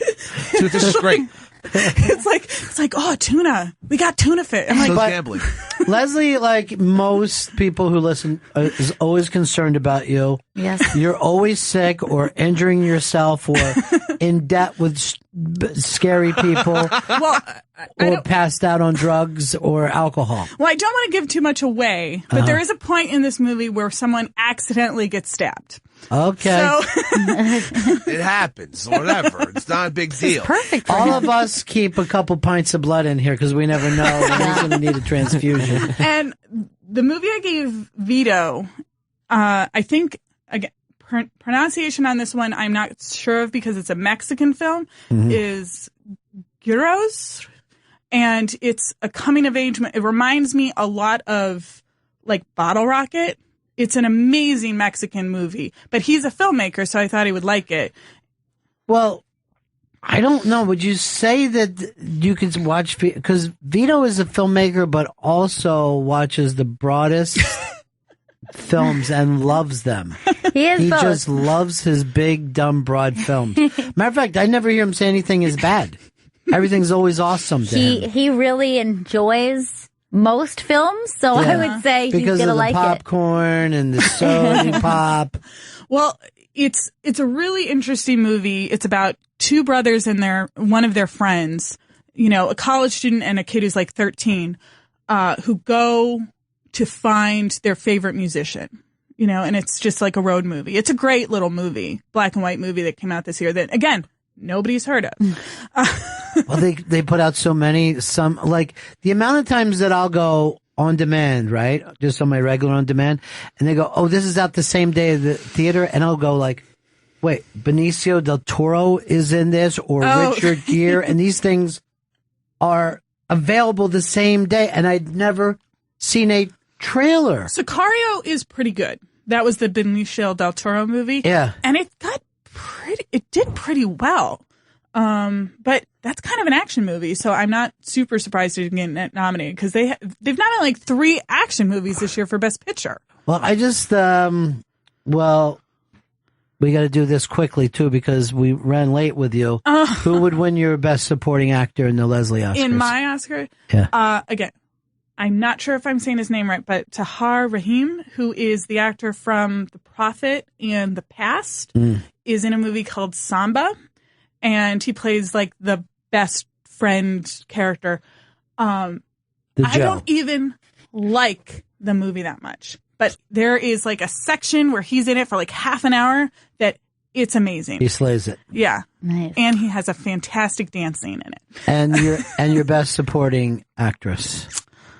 Best supporting actress. That is really hard. And this is in a major motion picture. Yeah. I have one for mine yeah. that I Who's wish I that? would have seen. Jennifer Jason Leigh in Hateful Eight. Love her in that. You Yeah. didn't see Hateful Eight? No, I'm Did saying you- that's she- who I'm saying Oh. I think would be the best supporting actress. But isn't she nominated? Yeah, she is. she is She nominated? is nominated, yes. Why did I think that she wasn't nominated? I don't know, because she's not winning any of the up to awards. I guess that's it. Well, you know that movie has so little attention for this. That, Well, you know what? That's what you get for hating cops. You know what I'm saying, Quentin? but I thought her performance was phenomenal. I thought her just- performance was really, really strong too. I might say Kate Winslet was my pick, which is ironic because it's probably the one category where I'm kind of okay with either of those. But I hate the fact that they put 2 leads in the supporting category. Is that right? Yeah, Rooney Mara is a lead, and That's who I would have Alicia- picked, by the way, Rooney Mara. I thought that she was amazing in that. she Quiet is, little- but that's a lead. Yeah, I mean, there's only really 2 people in the Yeah. film, and she's one of them. But she's definitely not as big a star as the other one. But I hate the fact that they will not just position 2 actors in the leading categories. I'd also wouldn't have any problem for Rachel McAdams winning this for No. the great work that she did in Wedding Crashers. And that was overlooked over the years. because she was snubbed for that. Yeah. She was my favorite performance in Spotlight, which was shocking because there's a lot of good actors in that movie. And they say Spotlight probably get Best Picture. Best Picture. It'll probably get Best Picture. I think George Miller will probably get Best Director. Wow, that would be crazy.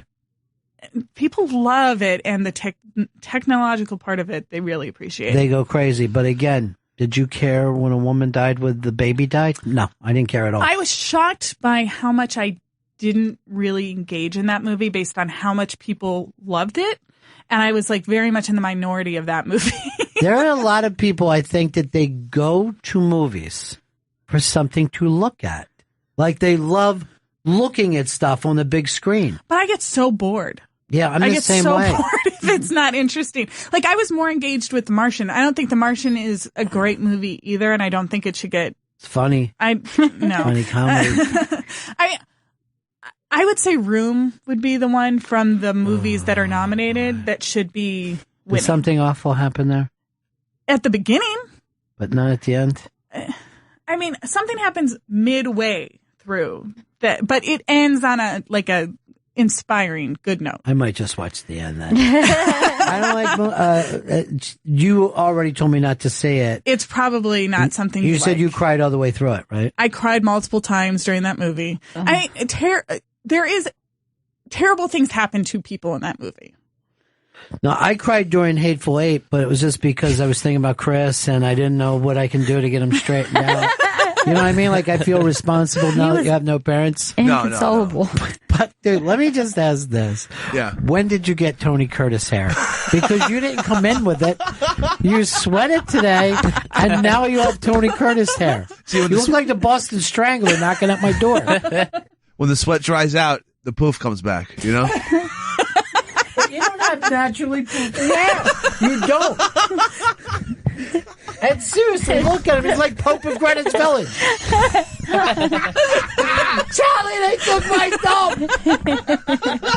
He's like the character on Shameless with the curly hair. With like every now and then his hair gets huge. I'll take that. By the way, you watch Shameless, right? Yeah. Leslie has a Shameless theory that I think would shock most people, and she sent it to me while she was sick, so I don't know whether it was just her fever talking. Is it the William H. Macy theory? Yes, go ahead and tell I people wish they would get him off the show. What? He's the fucking show. He's our friend. He's on the show. He is the paterfamilia. Come on.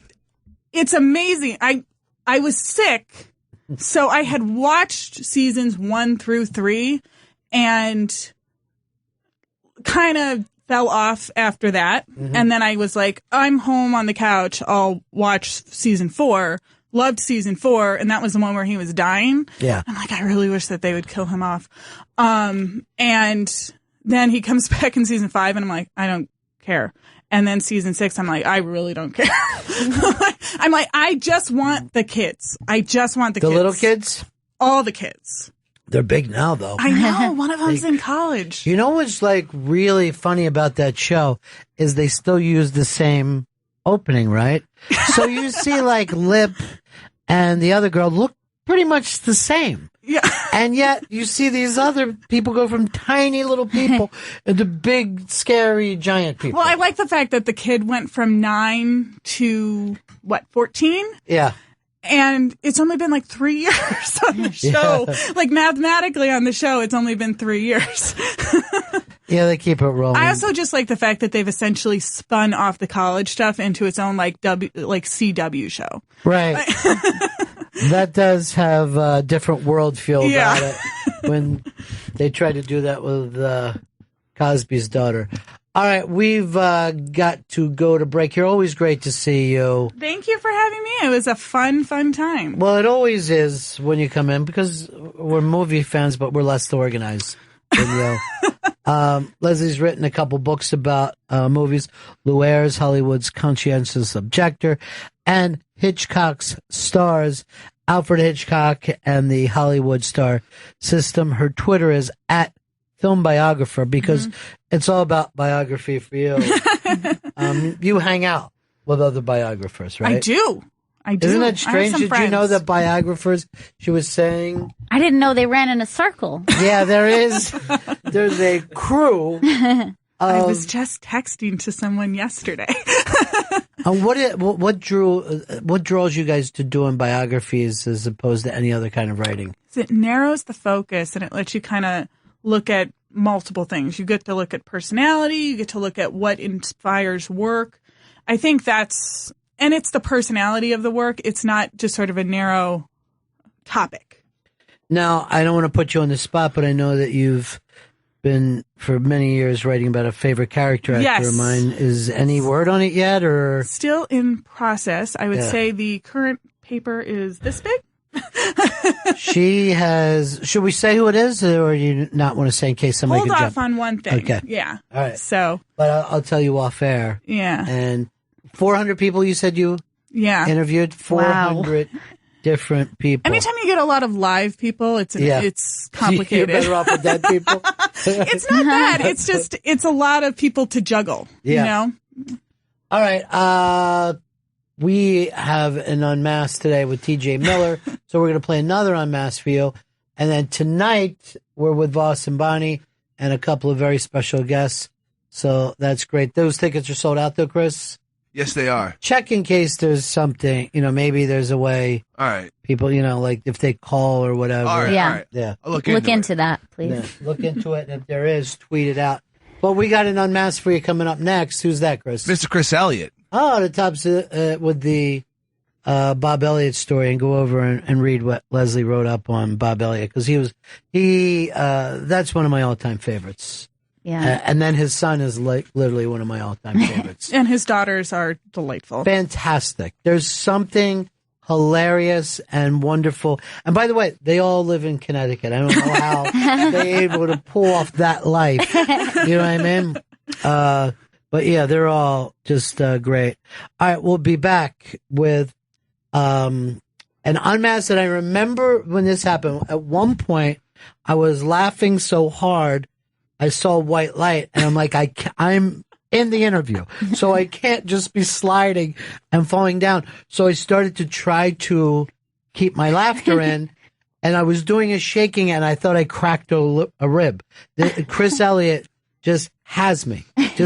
Just gets away with it. This is so funny to me. So coming up next, I know you're going to enjoy it. It's Unmasked, Chris Elliott. This is Bennington.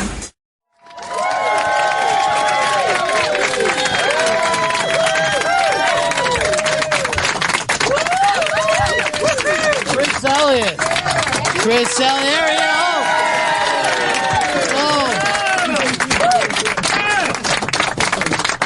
Oh, thank you very much. Thank you. I see some of my hats out there. A lot of people wearing these hats. Those are Chris Elliott fans, right?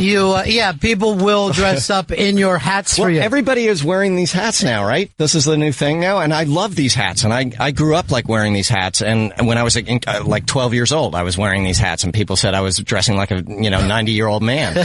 And now everybody is, so I get to dress that way. Well, it is the 1930s, so this is the hats. I'm warning everybody. My references are going to be be like about movies, basically The Sting and that era, and that's going to be about it. So when I saw you, I thought you were going to be coming in with papers yelling, "Limburg has landed! Limburg has landed, everybody!" It's a good look. I have to say this though: you're about half the man you were the last time I saw you. 75 pounds lighter than 75 pounds lighter. Yeah. Since I haven't done the math, but I think I was over to like 220 or something, and I'm down like $145 now. Yeah. But it's thank you all very much. It's from a disease. Yeah, you beat me to that. No, but it actually, part of it was not intentional. Part of it was when we were shooting Eagle Heart this third season, I had some dental work done that out in L.A. that was badly done, and I couldn't eat solid food for like a month and a half. So I was eating soup and pudding, and and that's a good diet. You can lose pretty fast on that. So I think I lost like 25 pounds just shooting the show, and then I came back and I run about 45 miles a day now, and that keeps me trim. Did you sue the guy who gave you the bad dental work, or? Dead. Yeah. Dead. Never see him again. No, I just figured, okay, Hollywood, right. They know how to deal with, what happened was I had caps. I had 6 caps in my front teeth since, for years. But I broke one in half, and I had to go to this guy because I was on camera, and he said, well, look, it's not going to match your other one, so let me redo your 6, and I think the other 2 need to be capped too, these other 2. So he did 8 teeth, and he said he could do it in the amount of time that I had shooting out in L.A., and he had me in on a Saturday. I went in, I sat in his chair at 10 in the morning. I wasn't out of his chair till 5 in the afternoon, and I looked at myself in the mirror, and I looked like Mr. Ed. I just had like these horrible white, I looked like Morton Downey Jr., and they didn't fit. And he was like, so I think what we did was pretty subtle there. I think that's going to be really good. And my thinking was, well, this guy deals with actors, so he must know, that your teeth have to look right on camera and stuff. And so and they were temporaries that he put in, so I never saw him again, and went to somebody else who fixed it so I could at least be on camera, but I still couldn't eat till I got back here. Yeah, he's a show business dentist, but the guy from Marathon Man. Yeah, exactly. I didn't know people. Another reference, by the way, to a movie from the 70s. Yeah, we'll keep that going for a while. The Sting, Marathon Man. Keep Marathon Man. These down. Yeah. But when Network came out, it was an interesting time. I've been talking a lot today about Altered States, that movie.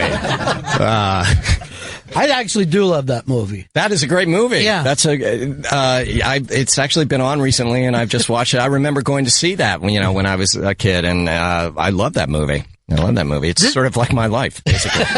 It's pretty much when I get into bed, I'm getting into an isolation tank. That movie's a documentary for you.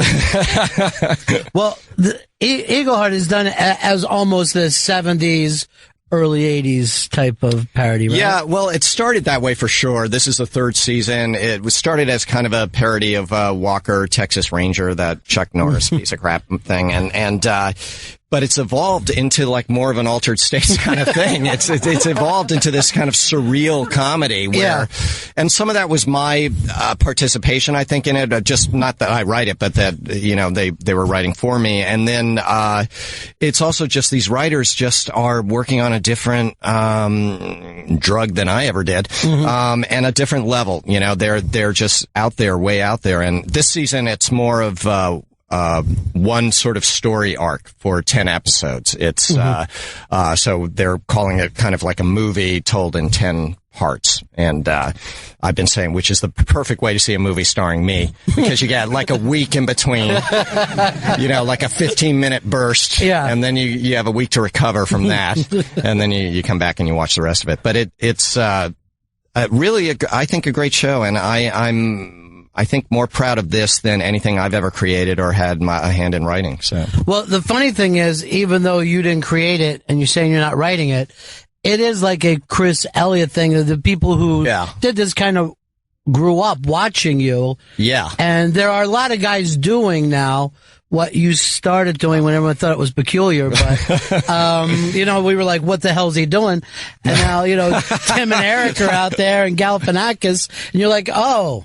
Well, when I was doing it, there were no other venues to do that kind of stuff. I mean, Saturday Night Live even was, when I first started, had already sort of plateaued to the kind of mainstream thing. You knew when update was going to happen and when the songs were going to be in the show and all that kind of stuff. And late night with David Letterman, when that started, it was brand new, and I don't think anybody was doing what I was doing on the show back then. No, nobody was. I think, now it's really hard because, there's, with the internet and, something happens and somebody within, a half an hour is doing something brilliant, a parody of it on YouTube. You know? I didn't have that kind of competition. That's why I stood out. Well, but what made, Dave think, oh, we can do this with the show. We can go in a direction that kind of was anti-show business. It was definitely, and it had a very cynical view of show business, which I still have, and I'm still fighting because I'm in show business, and I have to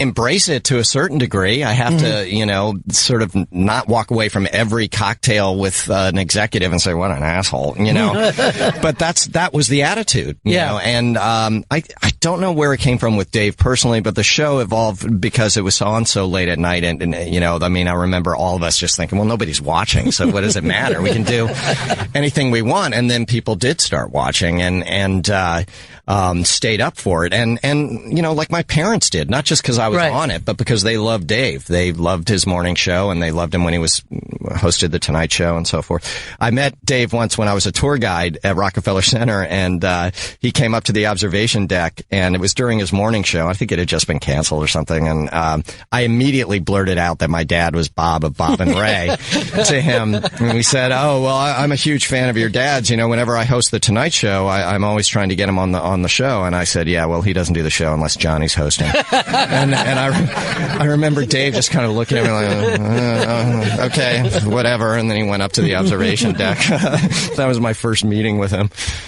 So already there, you're like, I'm going to risk, what I think that was just would nervous, just me just like saying something really stupid. Yeah. Like, that's not going to be insulting to him, is it? Not even like thinking before I open my mouth that, my dad would never do it if you hosted. But Dave remembered that though. Then of course he remembered it. Definitely remembered tossed it. And turned and it hurt his remembered feelings. it. And when I went and went for an interview for the nighttime show, I was a PA at PBS. This is the way the show works, right? This is exactly it. I just take over? Yeah. I'm going to leave for a while. Try to cover everything you can. He said to me, he walked in while I was waiting to go in, and he remembered me. And he said, we met a couple year ago, up on the observation deck, and then made brutal fun of the way I was dressed, which was even more ridiculous than the way I'm dressed now. But I had back then, it was like 1980 or 81 before the show started, and I was wearing, I remember those, it was very popular jazz shoes back then. And for some reason, really gray jazz shoes, and you had a job interview. I had a job interview. I had gray jazz shoes on and a really thin leather tie. I always dress like such a moron for job interviews. And I remember his first thing was, are you going bowling after this? And I was like, oh, yeah, no, jazz shoes. And then you guys just actually did that on the air for 8 years. Yeah, and that's exactly what evolved on the air, was him just, busting my chops about everything, about the way I look. And even to this day, I'm doing him tonight. I'm, it's like, I know he's going to start making fun of me and making fun of my weight, doing something. But I think we had that in common. I was sort of that way to other people in high school, and I think Dave was too. And he's said this to me, back when we were still speaking, that a lot of times people didn't know when he was joking, and a lot of people just didn't know when I was joking, and I think that's a bond that we had, that we grew up with, that a lot of his friends, I think, have, Well, in the early days of the show, you really never knew what whether you're watching was a bit or something going terribly wrong, or both, or whether we were the joke for watching the show. Right, You right. know, you're like, after a while, you're like, that's so odd. Is that funny? Yeah, I think it is. Right, you know? right. But because I don't think David Letterman will ever get enough credit for how he changed the way television is done. If you watch ESPN, they're all doing some variation Everybody of is. every radio show does some variation of, we don't have any good, so here's the shitty prize. Right. Oh, look. Oh, so making fun of yourself, just irony. There was no real the irony. self-deprecating stuff. Nobody was doing that. The whole show made fun of itself. The whole show made fun of you for watching. And you had to be in on that. And I've told this story. Maybe I told you, Ron, and it is true, but it's like I did. The Abyss, that movie, The Abyss. And James Cameron, who was an ogre on that set, liked me. And he came and The Abyss was opening and he came to do, the show. And he was all nice to me backstage and all that. And he, in fact, said to me, that they had a screening of The Abyss and, some cards came back that we wanted to see more Chris Elliott in The Abyss. And he said, so we should do a comedy together. And, and I said, all right, Jimmy, that sounds great. But I had it in my head that I was going to be, I was booked the same night on Letterman, and I came on before James Cameron, and I made ruthless fun of The Abyss and me being in The Abyss. I did a terrible pre-tape with me and Jerry Mulligan in this horrible underwater set, yelling, help, we're stuck in the abyss, and the plastic fish went by, and the audience went really, enjoyed it, but it never occurred to me that, now the director of this film that, took, 5 years out of his life to make has to come out and seriously, push his movie, which opens next Friday. That never occurred to me. It just occurred to me that, everybody has a sense of humor about themselves because that's what we were doing on Letterman. And, if you're doing Letterman, you definitely have to have a sense of humor about yourself, but apparently Jimmy Cameron doesn't. And, so we never did that comedy. No, together. Never turned out. No, never got the call. He's just been spending all these years. No, seriously, I have nightmares still because people told me afterwards. No, he was sitting in the green room, rather stern-faced, watching the monitor while you were out there, and I was like, why? Why would he do that? And then, like an idiot, it didn't occur to me that some people take their art seriously. Sure. And I actually know him pretty well, and his brother is a dentist in L.A. And now who's laughing? Yes, exactly.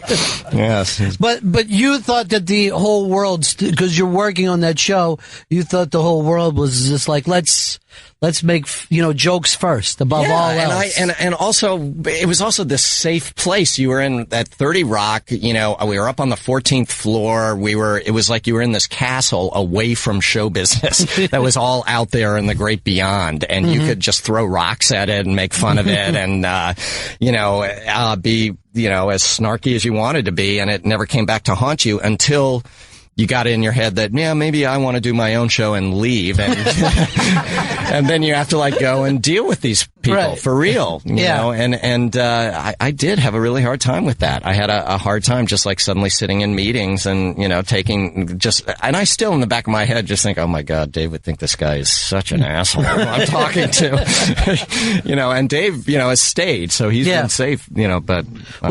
You were always doing those characters that were some variation of, it was always something guy. And it was really just you being a maniac. Yes. But then I remember you started to do your versions of impressions. And I'm not calling versions them. Is a good way to describe them. Your daughter can do impressions. She does great impersonations. But she inhabits the person. Right. It's amazing when I see her do stuff.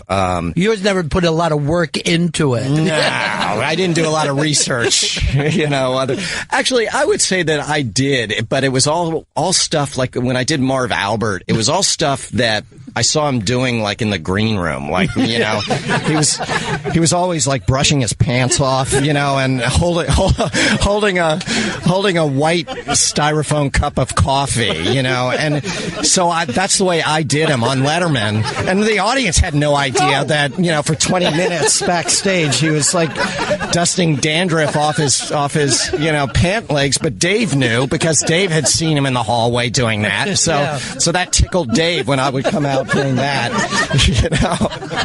Yeah, I mean, half of the shit I did was just to make Dave laugh too. It was not to, you know, I mean, it was a bonus if the audience laughed, and it was always a surprise to me. But I mean, it was always whether a bit worked or not. It was purely whether Dave was laughing or not. It wasn't with me. Yeah, it was stand-ups. It's different, but with me, it was purely. And I could tell if Dave was enjoying it. You know, if he wasn't, then I knew this bit's going. And even if the audience wasn't, if Dave wasn't, I knew he's not going to like this. You know. But. What about with Brando with the bag? Was there any logic? Genesis of that?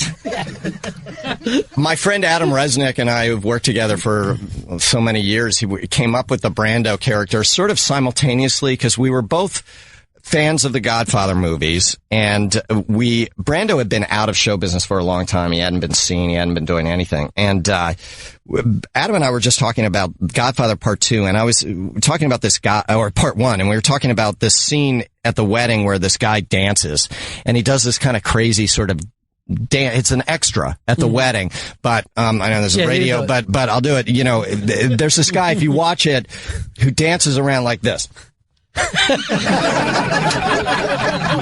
It's kind of like a 1940s jazzy 50s kind of like thing, and he's got a cocktail in one hand, and it's a little, you know, like Frank Sinatra-ish, I guess, and whatever. But we just like thought, well, what if Brando like came on and danced like that? What if Brando like came on and, you know, he came flying in off his island and he had some dance like the banana dance? That's that. And I just got up in front of Adam and started doing like how Brando would do it, and then we came up with this concept that he was just sort of a guy who would just come and live in the airlock outside the studio for a while and just come in and bug Dave from time to time.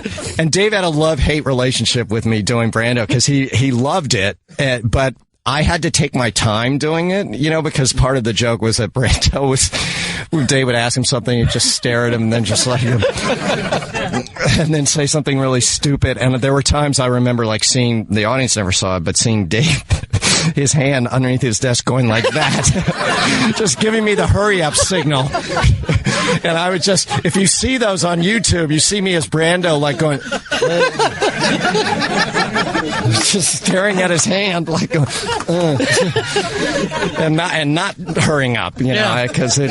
How are you that young and give such little shit about how something is going on? Is what always amazed me. Well, it was purely Dave who gave me all that chutzpah. Is that what you say? I don't know. I was like, he emboldened me, empowered me. Is that it too? And to do that stuff. He encouraged me to, and he still to this day gives me a longer leash than he gives anybody who comes on the show. You know, I have a little bit planned for tonight. You know, and it's like, yeah, okay, well, Chris is going to do his thing now, and he's going to come out and do it, and it's he doesn't really do that with people. Other people, he kind of like, and he's always been that way with me, right from the day I met him. You know, on the observation deck, there was this sort of a feeling of like, I know it sounds stupid, but like this is destiny. I met like this guy who's going to change my life, and he did. I met, you know, my wife at that show. I became, you know, known at that show. I developed what I do for a living at that show. He taught me. He was a mentor. He was, I didn't go to college, which I know it's difficult to tell when you hear me talk, but he was basically my schooling. You know, and, you know, if I hadn't met him that day up on the observation deck and then gone and had that interview and he remembered me, then, I wouldn't be sitting here. No, you'd be doing great. No, I'd be doing what you're doing. But did you get all that at the time that it was special? I did. Yeah. That's, you know, I mean, you know that when you're, I don't believe people when they say, I didn't know it. You know, I just, yeah, you could have, I had no idea. I knew getting up every morning, in an apartment on the Upper West Side, and my wife who worked at the show, and walking down through Central Park and going to the show, doing something funny once a week on the show, going out with great people. I knew that this is the best time of my life. Yeah. I'm having the best time of my life. And it's true. It was. I mean, that doesn't mean, obviously my kids were my best time, but I mean, in career really, not really. in case they listen in. Yeah, right. Men always have to roll back that. You know what I mean? Oh, yeah. And then the wife and kids. Right. That's great, too. Yeah. Come on. Protect me a little. But watching that show, everyone was like, he does have the gig. I mean, your gig seemed better than Dave's because you had such freedom to run off and do stuff. I think so. I remember, the thing that was always like a concern of mine was, either doing something that Saturday Night Live had done, or something somebody else has done. There wasn't the internet, so I never had that concern that you have now. Like, if I do something for Dave now, I have to like go do research to make sure nobody else has done it, or it's so obscure that it won't look like, oh, I saw somebody do it. I remember doing Morton Downey Jr. once and running into John Lovitz in the elevator at 30 Rock, and him telling me, you beat me to it. I was going to do him, and feeling good. Yeah. Like, oh, Dave let me come out, cause I could, I had the luxury to come out and just say, I want to do this Chris Elliott Jr. thing. It's like Morton Downey Jr. And it's like, all right, whatever, And it would happen that quick? You would like, pretty much. I mean, again, without any kind of competition out there, I could take a couple of days if something happened to think it through. I didn't have to like do it right away. I mean, people nowadays, you do have to do things right away now. Otherwise, it's somebody else who's brilliant is going to do it. Well, I remember when you were doing the Leno stuff, and at the time, Leno was the hippest, comic working. And people only know him from short things. When he would come out, he would always kill. Yeah. And then you kind of flipped it. Well, he did. I mean, Dave gave him his start. Right. He really did, his bits on our show, on Letterman's show, on Late Night, were the things that catapulted him. But, there was one time, and maybe this is why I started like thinking, well, I don't know about Jay. There was this one time I came out and I did Jay Leno, and I had a big fake chin, and and I came out and I went, what's my beef, Dave? And well, I'll tell you what my beef is. And then I did, like stupid thing, and the crossword puzzle, and I did a bad impersonation like that of him, but it was funny, and the audience laughed, and nobody had ever done Jay Leno before. But then Jay was going to do the show the next week, and he came on, he said, what would be really funny is if you come out and I come out, and then I introduce you, and you come out and you're all bruised, and I say I saw your impersonation of me and I thought it was really funny, and you're all bruised up and beat up, and then Dave asks you, how did that happen, and you're really nervous, and you say, I fell down a set of stairs, Dave, and I thought, oh, okay, sure, Jay, I'll do that.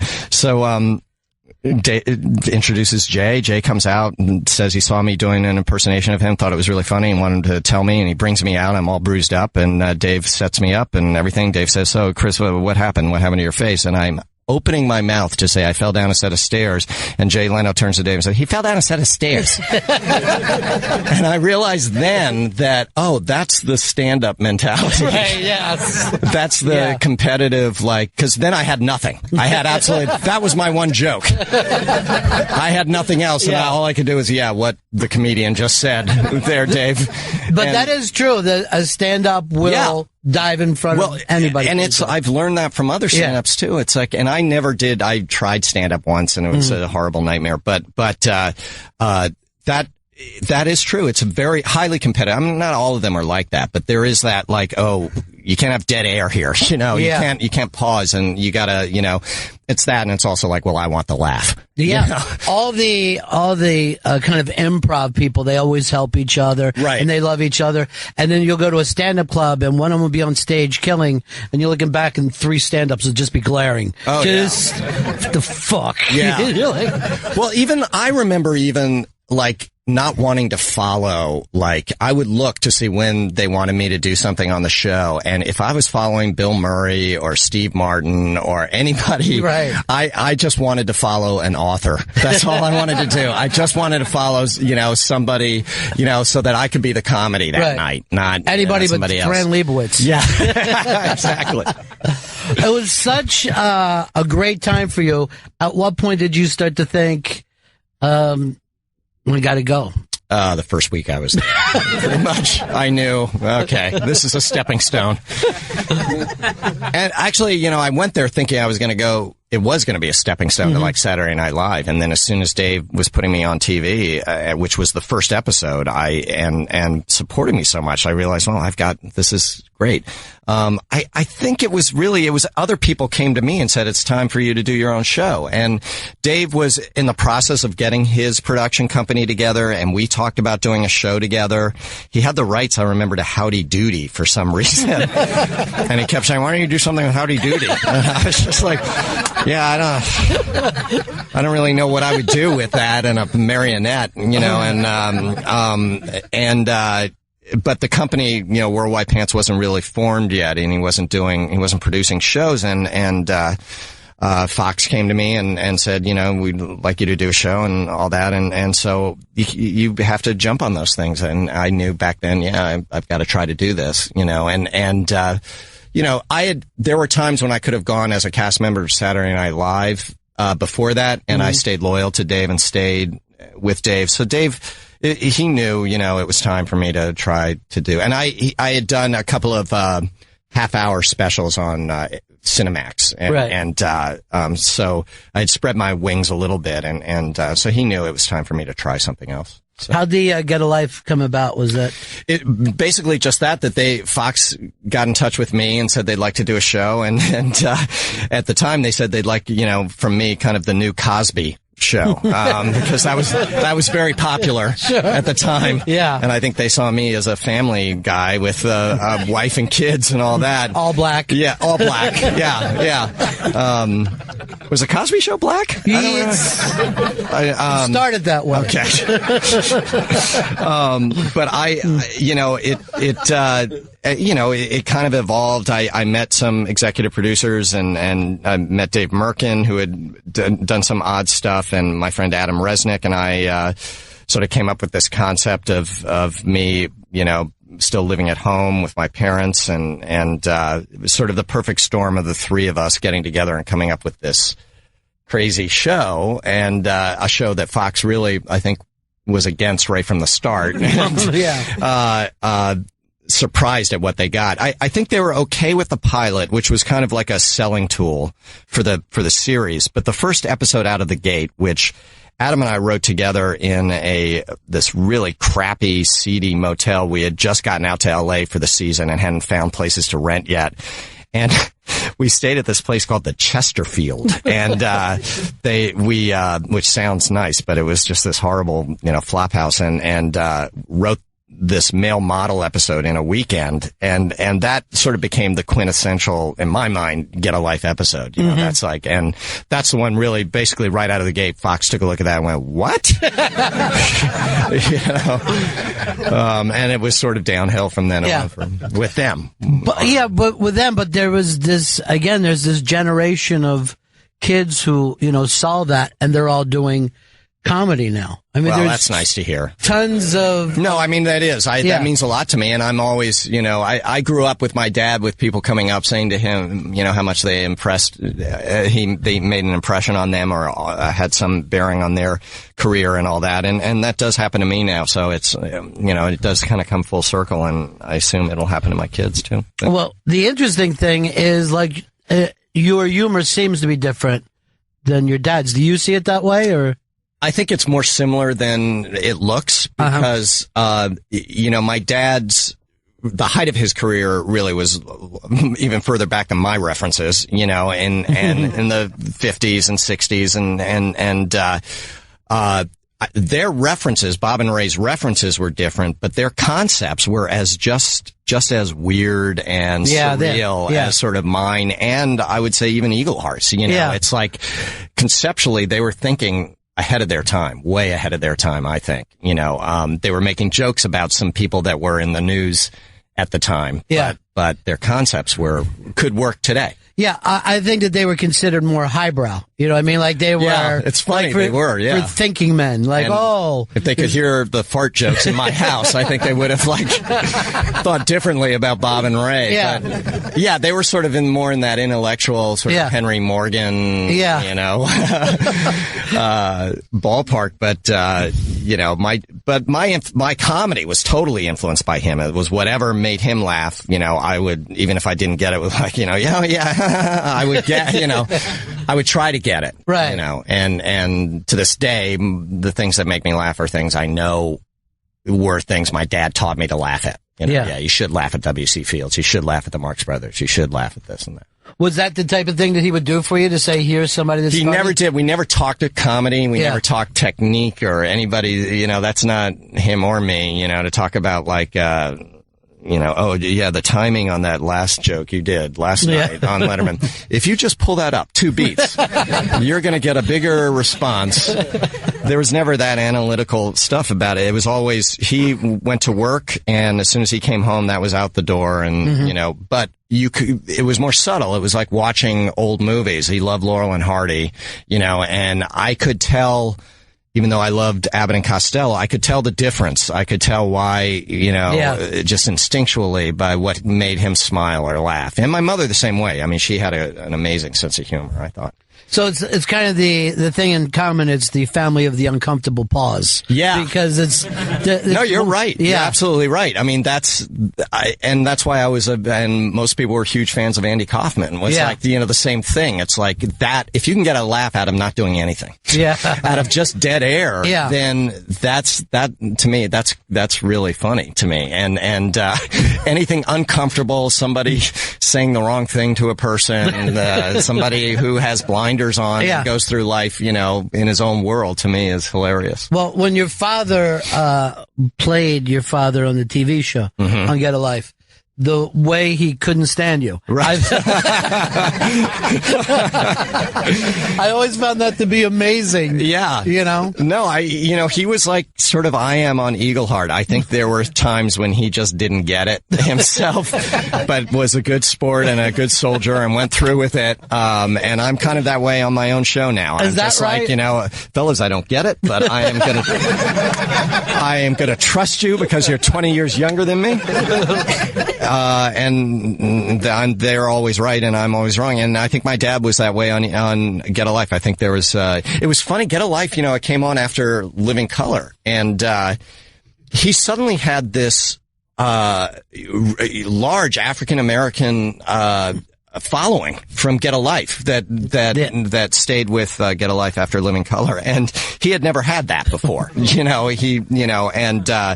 would walk down the street and guys would come up to him and go, "Hey, you're so great," and whatever, and it was like a whole new world for him. So I think he was. He was like a kid again. It was like seeing my dad, what it must have been like in Boston when he was first starting to get recognized and all that. It was like, oh my God, I'm a whole new, part of humanity knows who I am. Isn't it strange that you, with your dad and your kids with you, had to go through that thing when you find out, oh, your dad is somebody else other than, your dad. Yeah. It is. It's, I found out, because honestly, to me, he just seemed like my dad. He went to work every morning with a suitcase, and a briefcase, and came back, not a suitcase. That would be the weekends that he was away from us for no apparent reason. And he, and he'd leave at 9 a.m, come back at 5, unless he was doing a radio show that night. But it wasn't, even going to see him on the radio, there wasn't an audience there with him. So it was like, okay, he sits in the room with his friend and they make each other laugh, and that's what he does. I wasn't really tuning in and listening to it. It wasn't until their Broadway show when I went and I saw them with an audience, an actual audience, that I realized sort of what he does for a living, or what he did for a living. It's like, oh, you see that response. I knew people loved him and were, hardcore fans of his that would come up to him, but seeing a whole theater, laugh and at your dad, totally changed my perception of him completely. And what age were you when I think I was 9 years old, and from then on, we were just at odds with each other. I just like so competitive after that. You start thinking, how can I get my own Broadway Yeah, show? exactly. I've never done that, and I don't think I could ever do that. But they were able to do, just slip seamlessly into that, into a Broadway show, and there were a lot like, I guess, Jonathan Winters to a degree, and a little bit like Bob Newhart, to an extent. That was when I realized, what he does is really special. Well, like I said, all those guys were considered, like smart comedy at that time. They were, stuff that professional people would laugh at. Right. Hugh Hefner would find to be interesting and invite over. Well, it's my dad, though, he would laugh at Jerry Lewis, and he would laugh at, the sort of Friars Club crowd and all that, Henny Youngman and all, Dangerfield and all those people, just as much as he would laugh at Henry Morgan or some Jonathan Winters. But I could tell that difference too without him teaching it to me. You could tell the difference between that kind of, Catskills stand up and what they were doing. And my dad actually said they tried like doing stand up just like I did, I guess. And they were booked into places like in the Catskills and stuff. And it was just like a horrible disaster in their early career. Yeah. They came from Boston, and their whole they were brought to New York by, I guess, NBC to do a radio show and then a TV show in early 50s in New York City. And they wanted to do it completely ad-libbed, like their radio show, which it was. And all they had on their TV show was a blackboard that just said, okay, do the robber bit. Then you go and do this. And that's all that was in front of them. And they would go and put on a fake mustache and then go do their next bit. And the network was just like, apparently just really scared about letting them just have a half an hour just to do whatever they wanted to do. And after a while, it got cut back to about 15 minutes, I think, because then they made room for Kukla, Fran, and Ollie.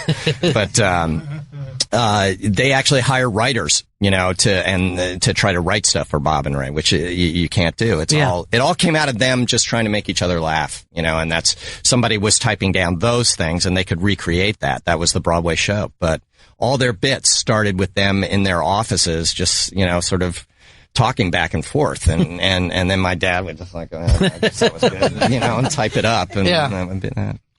I think, now, what about your girls when they figured out what their dad did for a living? I think that they probably had a similar experience when Something About Mary came out. Because I didn't let them see that movie for a long time, and everybody in their school had seen that movie, even in grades below them. And I just thought, no, they cannot see that. There is just too much. But I think when they finally saw it and saw that that was a big hit, and that maybe, there was I was getting, people were yelling, "Hey, Woogie" on the street to me. So I think they thought, oh, Dad's got an audience here. I didn't let them see a lot of Get a Lifes because there were a lot of disturbing episodes that, where my head gets torn off and kicked down the street and stuff like that. And that was too much like our home life. I did not want them to think, that I was ripping off stuff that was happening in our household. But, but there were episodes where I was making out with women and stuff. And I just, it's weird for kids, that age that's, 5 years old to see that.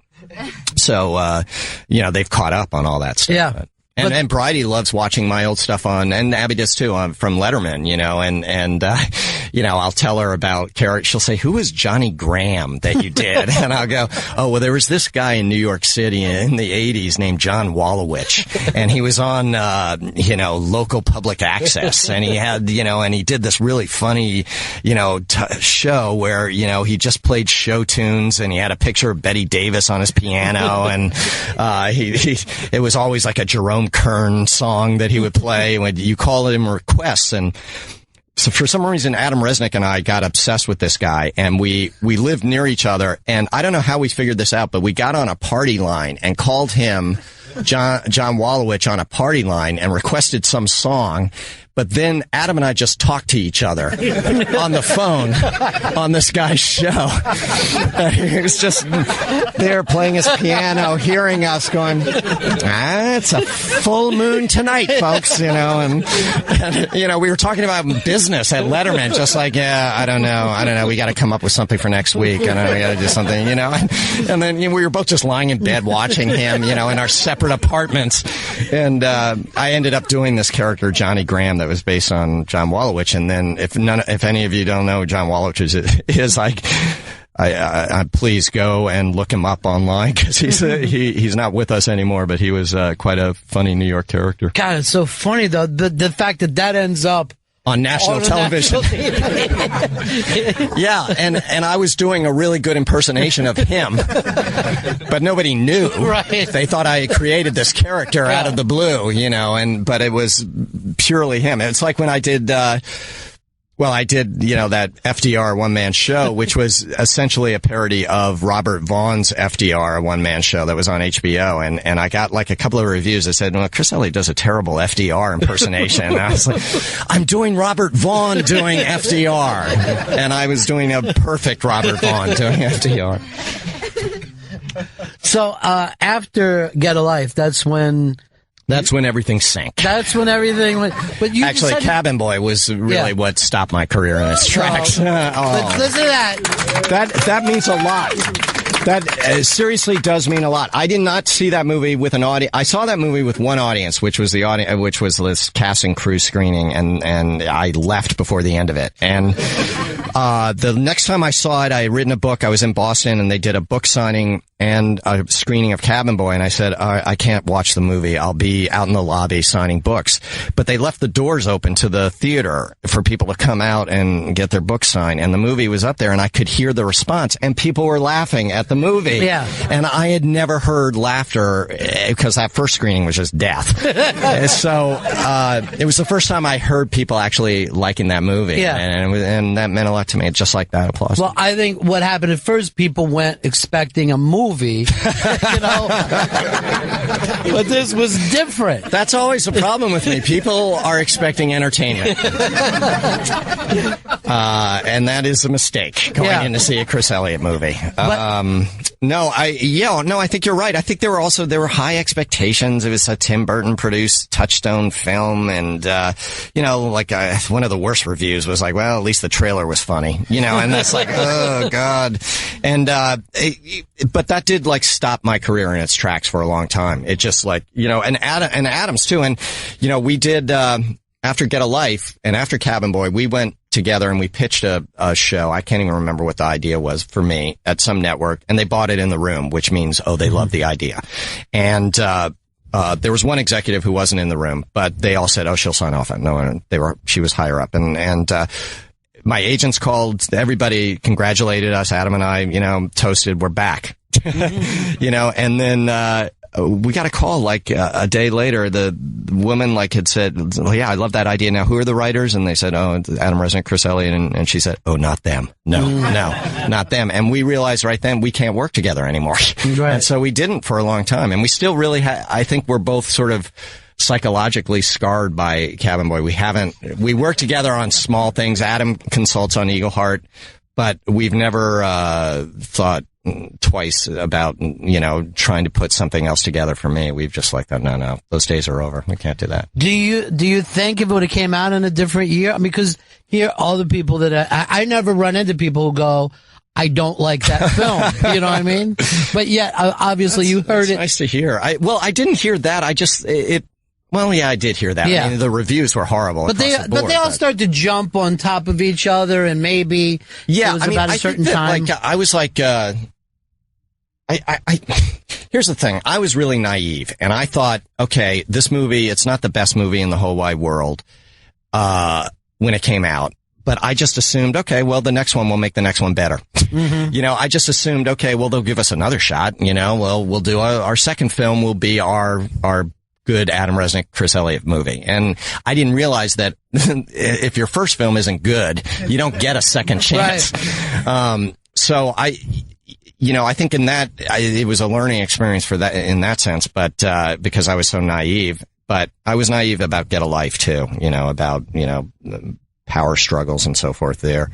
But, I can't remember what your question was. Well, I know it was good. I guess what I'm saying is the fact that it did find this life for itself. That is so surprising to me, and really gratifying in ways I can't describe, because it's what better could happen than to have a smattering of applause, and I don't mean smattering in a bad way, in a great way, for that movie. That's great that it has this cult following. But I think a lot of it has to do with the fact that people can understand absurd comedy better now, and obviously you found a network that in a lot of ways you could have invented. The network is definitely, I am living in the best time of comedy right now. Yeah. To have Adult Swim, out there, and even just, stuff on the internet, to be able to do stuff, not that I do, but if I wanted to, I could there very easily, and it would fit in. It would fit in fine, and there wouldn't be that, But I was thinking, even if there was like a Letterman sketch back in the 80s where they said, here's a look at the future and Chris Elliott's going to be on this network, we would have laughed like it was so ridiculous and never would have happened. And here will be his show. Right. But it's true. And in a lot of ways that has to do with what you guys were doing in late night TV and people that grew up on that. I guess so. I think Dave is the one who, he did sort of, like you said, he's influenced so many people who don't even realize that. Yeah. And there's a lot of young comedians out there that are doing stuff that don't even realize how they were influenced by it. You know? And the same thing I think happened with my dad to a degree, with the cult following that he had. But, I definitely think late night changed, like you were saying before, it changed the face of comedy completely. It changed it so much that we don't even know it anymore. Even the weird, I did a year on Saturday Night Live, but I had already established myself doing weird, strange, sometimes breaking the fourth wall, always being Chris Elliott doing it. So it was really hard to go to Saturday Night Live and be a character, because I was a character. I was Chris Elliott is my character. That's what I do all the time in everything I do. And so the best stuff I did on Saturday Night Live was the things they let me do at 5 to 1 in the morning that were me playing myself, walking around backstage or something. And it was very far and few between. But I had a really hard time, even when I did, like you were saying, my versions of impersonations on Dave, it was always me doing an impersonation was the joke of it. It wasn't really how good the impersonation was. But at SNL, you have to be good. You have to do like a real Billy Crystal would be in the chair for 5 hours. And oh my God. Exactly. Yeah. So it was I went there too late. Maybe if I had gone there early in my career, I could have, but I had established myself so much as this, what Lorne Michaels called an anti-performer, somebody who doesn't really perform, but is performing, and that doesn't work on Saturday Night Live. Saturday Night Live is so interesting because there's so many funny people who come out of it and so many funny people who could not work in that format. Great people. No, it churns people in and out. It churns talent in and out. And it's, I don't know, one day somebody way smarter than me will be able to pinpoint exactly what it is or how it works and all that, and maybe they have already. I don't know. I know it didn't work for me. I know it's really hard on women. Still is, even if women have become stars from that show in recent years, and they have, it's still a very guy oriented, and the atmosphere is still sort of geared more towards guys there, I think, and it's still a tough ride for women. Show business in general is, and it's hard to see my daughters going into it because it's tough. I know exactly how hard it's going to be for them. And they know, they're smart, but Saturday Night Live is like just this churning thing. And unless it's really hard to be, another gear there. It's hard to be a different kind of gear. You have to sort of be the same kind of gear there to make it, to work really well there, for it to work for you. You have to fit into that show. The show doesn't really fit to you. Were you glad you did it, or at least took the shot at it, or? I look back on that year as not being particularly fun in any way. Everybody was really nice to me. Everybody seemed to be fans, and they were all really sweet to me. But I felt awkward and uncomfortable the whole season there. I felt like, well, this is too late. It's too late for me to be doing this. I mean, at night. For me to be doing it, and it's and in my career, But it didn't feel right, and that felt like a failure to me. It felt like I failed, and which just after the end of Get a Life, Cabin Boy, and then Saturday Night Live is what brought me back to New York City after Cabin Boy. That was like, and then I went back to Dave, who had gone to CBS, and I remember the New York Post had on like page 6, the great light hope, and Chris Elliott, is back, and I was like, oh God. So I only did that for like a year, and I was like, well, I can't like do what I did in the 80s now. It's the 90s. So you took this step back a little bit, or? I guess. I think I started thinking that I should, I started writing like these books at some point, and I really enjoyed doing that. But I think I just started thinking I should just be an actor. I'm not a really good writer. I can write myself a line here and there. I know how to come up with a weird idea and stuff like that, but I'm never going to write a movie for me or anybody else. I'm not going to create another show for myself. And I started really liking acting, just acting, and just going in and doing somebody else's material. And people started like, look, I could tell that people were looking at me to like make some material funnier, I could feel like, oh yeah, well, let's get Chris because he'll do that, and and that feels really good to me. And I have some friends that, always call me to come and do something on their shows and stuff like that. And then, of course, you fall into this show, which is absolutely perfect for you. It is perfect, and I did fall into it. They were looking for somebody to be like kind of a Chuck Norris kind of guy, and they couldn't find anybody, and Chuck turned it down. And somebody mentioned me, and I came in and met with them, and we're all from the same soup, Michael Coman and Andrew Weinberg, wrote for Conan, and so we're all sort of in that same world, and it just seemed like a perfect match right from the start. And the pilot was very different than what Adult Swim eventually picked up, and as I was saying, it's evolved now into the really out there surreal, inventive show, a show that is sort of reflective of my career in a weird way. It's like, what better place for me to be than on that show? And it's also a kind of show that in the 80s would have made me laugh. I would have wanted, like the way I like to tune in after SNL to watch SCTV. I want to watch Eagle. I would have wanted to watch Eagle Heart back then. Especially if I wasn't in it. I love the idea that you bring up SCTV, because that did have, they would do it short. I think that you guys doing this at 15 minutes is, it's kind of a long sketch, short show, whatever happens to be. Right. But that's the premise. It is, and it's not that much longer than the bits I used to do on Letterman, which were, like if I did a remote where maybe like 5 minutes he'd let me do, or a length that long. We do a couple of episodes this season that are, I think, like 20 minutes long. But that's still the same pacing, and each episode is still sort of self-contained, even though there is this one story arc that goes through. And the cast is great. It's all kids. It's Maria Thayer, Strangers in Candy, and with Candy, and Brett Gelman, who's very funny and frightening. And frightening, yes. Yes. Who else is in it?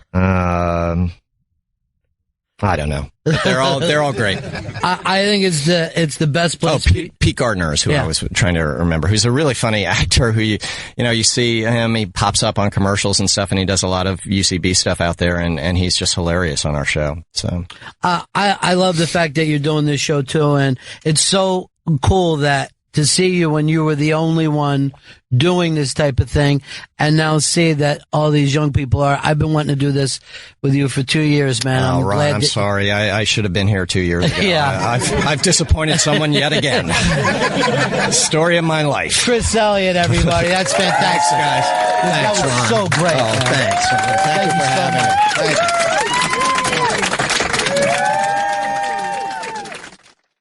me. Ladies and gentlemen, the evening is over.